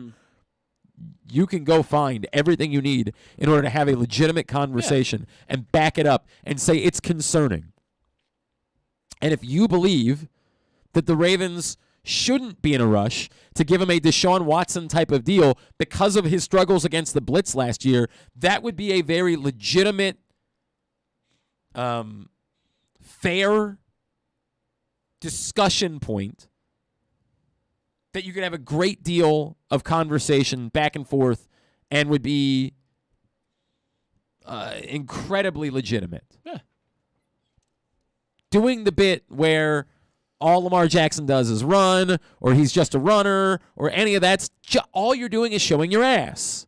And again, that's what they do. They professionally, these shows that they do on ESPN and Fox, they're for that. Show your ass. The more you show your ass, the more people get worked up about it. I mean, I think it's kind of a well-known fact that in sports radio and in the media, sometimes, and I'm not saying that you do this because I don't believe you do this, but there are a lot of people, and including Stephen A. Smith, and even situations like this, where people say something that they don't actually believe in. Well, and I think there are a lot of people that are. Yeah, I don't think that's that, and that's definitely a separation point. It's not even. There's a little bit of that, but this isn't even a debate. I don't know what the overall topic was. I have no idea where this came from. I can't believe that Diana Rossini actually believes this. Well, no, I think she does. I think how? I think she's talked to very specific general managers who have said, we didn't like the guy to begin with, we don't like him now. Yeah. All he is a gimmick. Because we know how this works. That's how I scouted him. That's what I think he is. I'm not changing my mind about that. Yeah. You're not going to get me to change my mind no matter what it is that we see. I don't doubt for a second that she's talked to those people. But she also has access to the internet. She also has access to information. I'm trying to remember what it is that Warren Sharp tweeted out about Lamar Jackson the other day. Hang on. I'm so sorry. It's just blatantly obvious when you watch the Ravens, and you have from 2018 to 2021, as we all have, and we've watched every game, and we realize that Lamar Jackson is, I mean, I'm not going to say he's Tom Brady or something when it comes to pocket passing, but look, the guy's a pretty good pocket passer. He's probably in the top half of the league, and the fact that he had the most passing touchdowns in 2019 at 36. There's a million by the way, facts these are the against numbers. this. Warren Sharp tweeted this the other day. Lamar Jackson, early down passing outside the numbers last year. Mm-hmm. Number 1 in yards per average, 9.2. Yep. Number 1 in success rate, 57%. Number 1 in EPA per attempt. Now, that doesn't, there's some cherry picking of numbers that goes on there, right? You can't ignore that. Like, you're cherry picking certain numbers, and those aren't the only numbers that you use to measure a quarterback. But it's a reminder, there is no debate. It's this thing where we try to make it seem like Lamar Jackson just runs or can't throw or something along those lines has been so far disproven that it just is you showing your ass when you try to bring it back up. It's just embarrassing for you. You don't know what you're talking about. And if a general manager says it to you, And I've said this a million times. I said this to Jeremy Fowler when he and I got into a fight last year about something stupid he said. Just because someone else said, if I today said, hey, I was talking to one of my sources within baseball, and they said that there are 4 outs in every inning, I don't get to hide behind, well, a baseball person said it to me. Right. Because I know it's not true. I mean, look, general managers are the most educated people there is about their respective sport in their sport, if that makes sense, right? I mean, the football general managers are the most educated, but I don't know why we're under the impression that they're always going to say exactly what they think, right? I mean, we see it with Mike Elias, and this is a diversion here, but Mike Elias is a king of not saying what he actually thinks and telling telling people the exact truth behind everything. And that's not to say he's lying, and that's not to say all of these NFL GMs are lying, but it's to say that they're not 100% telling you what they actually think. But it's not even that. It might be. It might be there's a bunch of guys, but I don't think that's true. Again, when you're at the highest levels of reporting, for the most part, you have pretty good relationships, and you can feel who's giving you BS. I'm saying I think it's completely – I give this as an example. When Lamar Jackson was drafted by the Baltimore Ravens, I happened to get a call for an unrelated reason from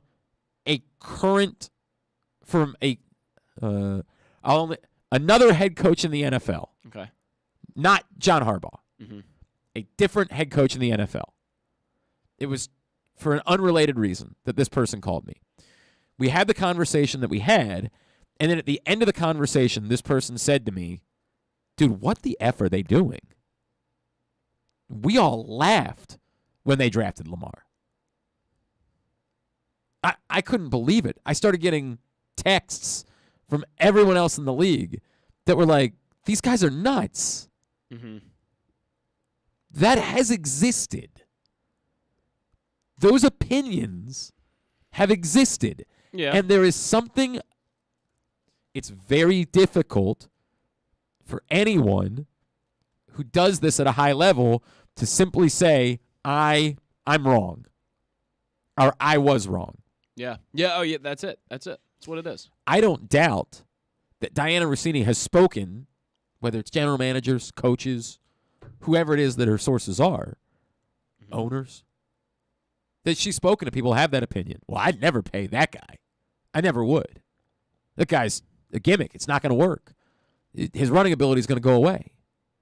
I don't doubt that those people exist.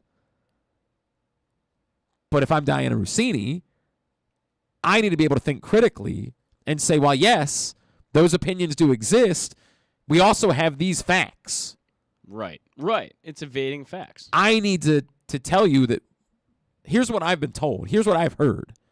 But obviously that doesn't mesh with some of the things we've actually seen from Lamar Jackson. But that makes for very boring television. It doesn't make for a clip that's likely to get people angry or the people that agree with it. They operate with, don't present both sides of the argument. Sure. Again, there's a reason why we're here, because that's the show I do. I do the show where I say, I don't have the answers. I don't know. Let's talk about it. I don't know. I think cherry picking to fit the narrative, one way or the other, has become almost too prevalent in the arguments that a lot of people are making today, where you're saying, okay, I heard this from maybe 1 or 2 GMs, and that's just fact now, right? Like you're just turning this into fact. And it's the same. I'm not saying Warren Sharp is at all wrong, because I agree with Warren Sharp in this scenario, but even saying I'm picking out those 3 stats and saying here's where Lamar Jackson excels as a passer is also cherry picking, as you mentioned, in its own regard.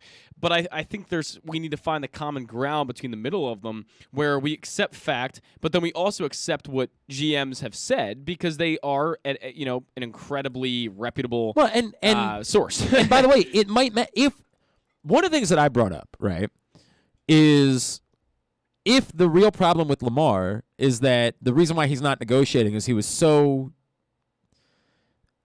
bothered by the first number the Ravens presented that he just said the hell with it. I've said back, I don't understand why he doesn't demand a trade. I've said that a billion times. If the problem here really is the Ravens are not treating him correctly, why wouldn't he demand a trade? The quarterbacks have all the leverage. I keep talking about this with my buddy Greg Rosenthal, who I do the tennis show with. By the way, Zverev just got a break in the second set. I'm not happy about that. Another break. He's up by a break.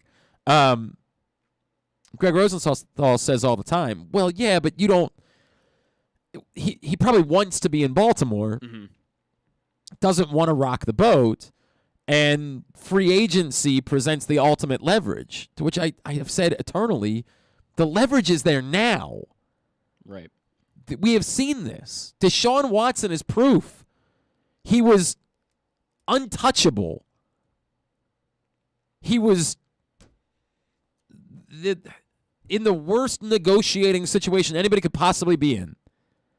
And he managed to get a team to give up multiple first-round picks and a guaranteed contract. Because you have to have a quarterback. Yeah. Because in this league, if you have no quarterback, you have nothing. So it's my belief that the quarterbacks have the entirety of the leverage. So if Lamar Jackson really is being disrespected by the Ravens, then I have not understood why it is that he wouldn't demand, okay, just trade me. If you don't want to give me that, find out who will. Go trade me. It's a great question. And the response could be that what Diana Rossini is saying is relevant, that there isn't the appetite for a Lamar Jackson trade throughout the NFL that there was for Deshaun Watson, despite the fact that Deshaun Watson was toxic as a person. That there are too many general managers who hold the opinion that they believe Lamar Jackson is a gimmick, so they won't trade for him. Now, that's insane. I find it hard to believe, but it would be relevant. You could find a way to say, look, I'm telling you, Lamar Jackson can't hold out.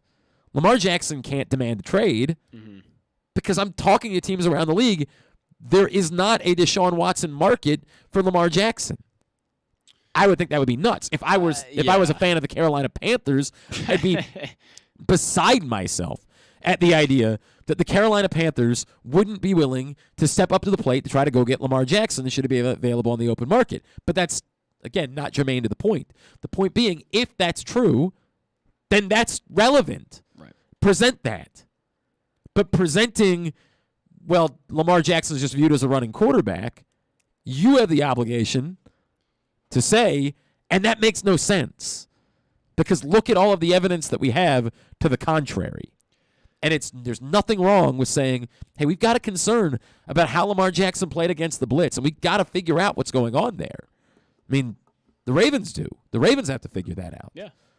But presenting the same crap. I mean, I'm sure that in some way the general managers can cherry pick issues about every single guy, right? I mean, you can say that Aaron Donald said before the Super Bowl last year that, right. I might retire if we win the Super Bowl. And as a general manager, you could say, I don't want to trade for that guy because he said he might retire, and I'm not sure how committed he is to the game or whatever. You can find these issues with all these guys, right? I think with well, but they're trying to say the issue uniquely is his style of play, right? And that's not a. It's not a relevant argument, frankly. When you look at the number of wins that Lamar Jackson has brought to Baltimore. The evidence is overwhelming. Right. It's just overwhelming. It's overwhelming. All right. I'm sorry. I really didn't, because I don't like shining any sort of light. Just ignore it. Ignore it. Frankly, it doesn't matter in the long run. It's not going to affect anything. Stop watching these shows. Stop giving them more attention. Doesn't help. Yeah. All right, when we come back in, we'll get a tidbit, we'll get Tubular to wind down for the week of Glenn Clark Radio. Sports fans, the wait is over. The all-new FanDuel Sportsbook is now open at Live Casino and Hotel in Hanover, Maryland. This is your chance to win big right in your own backyard. Bet on every sport with self-service kiosks and watch all of the action from the best seat in the house. Make every moment more at the all-new FanDuel Sportsbook at Live Casino and Hotel in Hanover. Please play responsibly. Gambling problem? Please call 1-800-GAMBLER or visit mdgamblinghelp.org.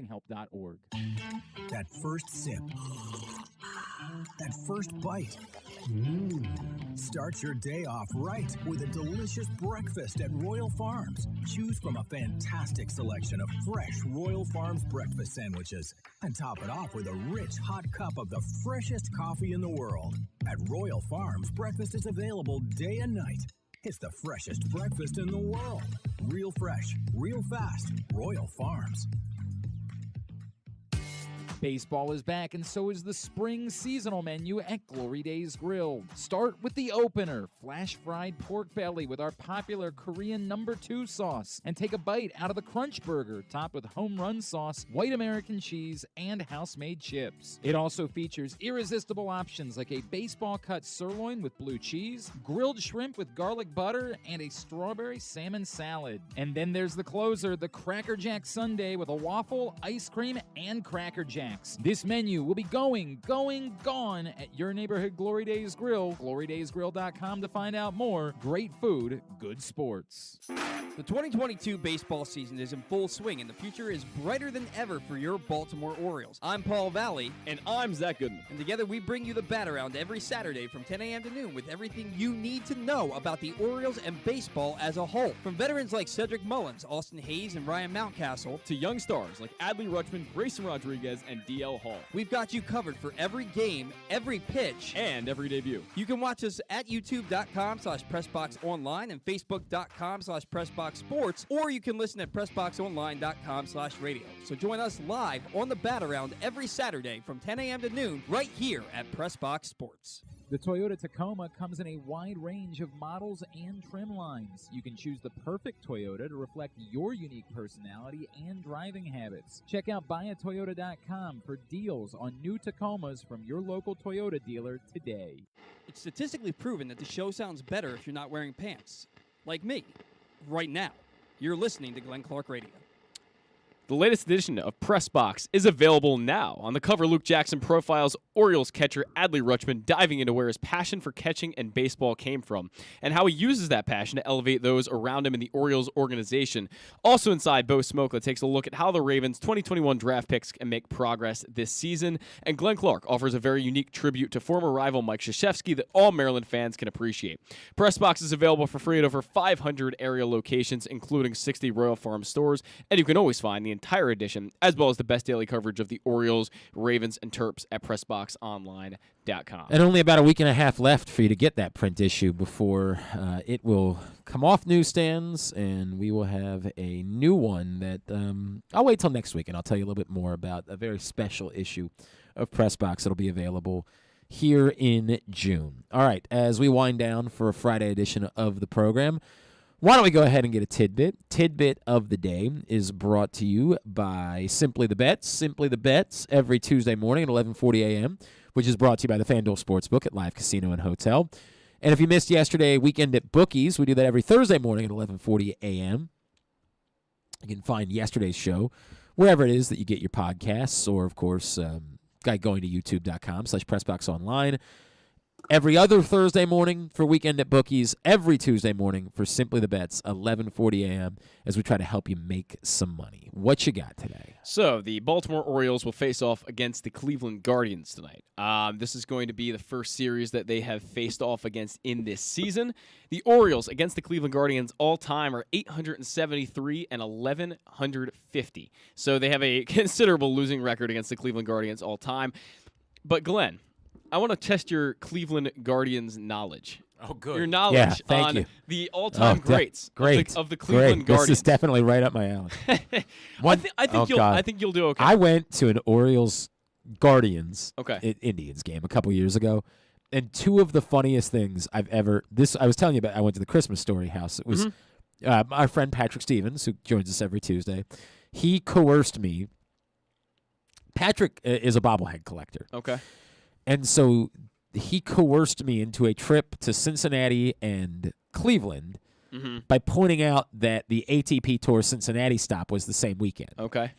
So we flew into Columbus on a Saturday morning. I spent my Saturday afternoon watching tennis in Cincinnati. Then Saturday night, we got a Scott Schebler bobblehead. Okay. Straight shoot. At a Reds, I don't know. I don't think they were playing the Giants or something like that. The Reds-Giants game. Then went back to Columbus that night, Sunday morning, woke up, went to the Christmas Story house, and then went to an Indians or Guardians Orioles game. Lovely little weekend, really. I mean, there was a lot. Sure. There was a lot going on. I gotta find this. There was a T-shirt that was one of the. It was a Cleveland Indians T-shirt that said something like, "I kneel for the cross and stand for the anthem," and it had the most racist Indians like imagery all over it that you could possibly imagine. And I asked the gentleman, because he definitely thought that I was like, "Sir, could I please take a photo of your T-shirt?" and sent it out into the world, because I just said, this guy genuinely believes he is the salt of the earth. Like, he is walking around today thinking that he's got everything figured out. The other thing was they had the national anthem that day was performed by a mascot dressed up as a bottle of ketchup.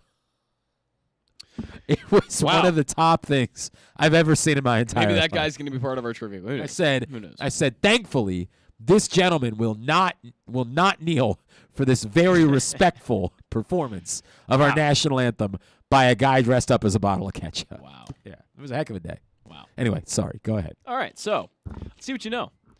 I'm looking at a list right now of the top 10 offensive war leaders all time for the Cleveland Guardians. How many can you name? I'm expecting about 5. There are 5 that you definitely know. Okay. So let's see what you can do. I'm going to guess Jim Thome is pretty high on the list. Jim Thome, number 4 with 52.2. Gotta be honest with you, I'm a little bit surprised he's not higher on the list. There's some guys maybe that you might not know of that are I'm not expecting you to get. I've got a few in the barrel of guys that there are many here you should. Let's just put that out there. And this goes a long way back. This is not only Cleveland Guardians, Indians. I mean, this is even before that. Right.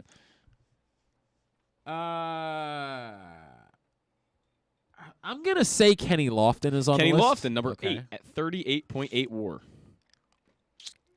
Good guess. I'm guessing Manny Ramirez did not stick around long enough in order to make the list. He missed it by 0.9. Yeah. He's number 11. Oh, it's still pretty remarkable. Yeah.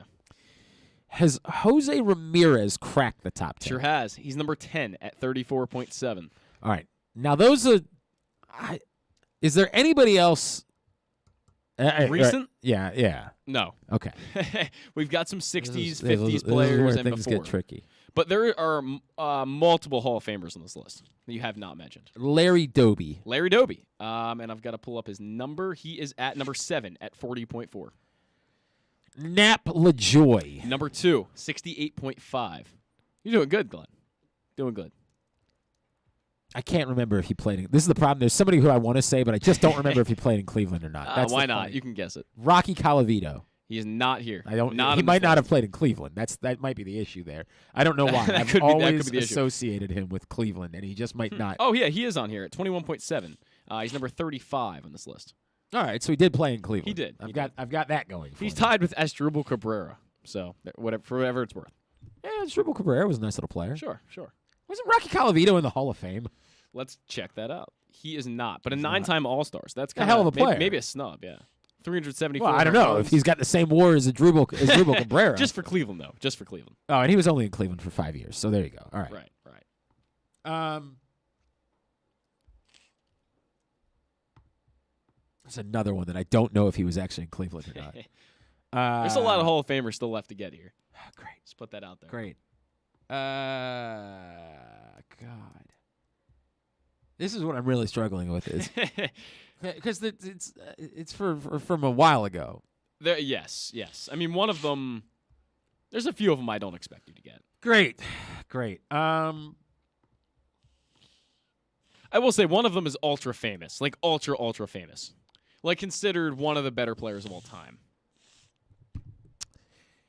Was Tris Speaker in Cleveland? Okay. 71 WAR at number 1. This might be the extent of the list of what I get. Let me know when you give up, and I'll get you the rest of them. And everything else is like pre-1990? Yes. So Albert Bell's not on the list. Albert Bell is not, but he's at number 16. Oh, close. Not that far off. I don't know that I'm going to get anybody. I'm going to end up embarrassing myself here. Go ahead. Fair enough. So Eddie Matthews. Was he ever in Cleveland? Eddie Matthews, I don't believe so, and he's not up here. But Earl Averill at 54.1 WAR, apparently. I legitimately don't know who that is. Apparently a Hall of Famer. Is at number 3. We have Lou Bordeaux at number 5 with 49.8, also a Hall of Famer. Could have been here all day. This one I thought you may get Joe Sewell.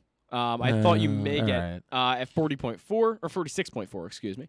Okay. And then Shoeless Joe Jackson at number 9.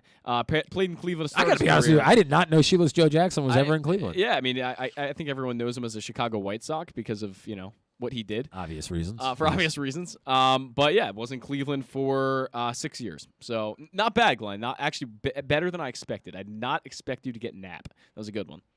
Even though the team is named after him for a little while. That's true. That is a good point. Wild list. Wild list. It is. Could have been here all day. All right, very good. Totally Tubular, brought to you today by the Live Casino and Hotel and the FanDuel Sportsbook. Best place to be for Game 2 of the Finals on Sunday night. 8 o'clock start for Game 2, and if you want to reserve your spot, big crowd last night. There's going to be another big crowd on Sunday. You want to make sure you have your own table. You want to make sure you have your own set of reclining chairs for you, your friends, maybe some colleagues that you're bringing out. Email events at sportssocialmd.com in order to make sure your spots are reserved for Game 2 of the Finals on Sunday night. 61 self-service kiosks in the FanDuel Sportsbook at Live Casino and Hotel. A lot going on this weekend. I'll give you the highlights. I'll give you the stuff that matters. Today, they're still on the first semifinal in Paris. Second set, back on serve, Nadal and Zverev. Winner of that on Sunday. That's on Tennis Channel and NBC now. Marin Cilic and Casper Ruud. Not nearly as anticipated as the second semifinal. Winner of this one, winner of that one. Sunday morning, 9 a.m. for the final on NBC. The women's final is tomorrow.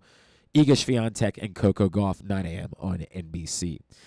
Orioles hosting the Guardians all weekend. Tonight at 7 on MASN 2, Shane Bieber and Bruce Zimmerman. So you have that potential for the Towson matchup tonight. Zimmerman against Palacios. Please play Palacios. I would like to hope that they would do that. Tomorrow, Tristan McKenzie and Tyler Wells at 4 o'clock. And on Sunday at 1:30, Zach Plesac. And this would be a bullpen game again on Sunday, I'm guessing. That's probably what we'll... Yeah, Brian Baker maybe. Yeah, we'll see what would be the likely scenario. Who pitched well last night. It was a weird game last night. We didn't even really talk about the game because we were talking about Grayson the entire time.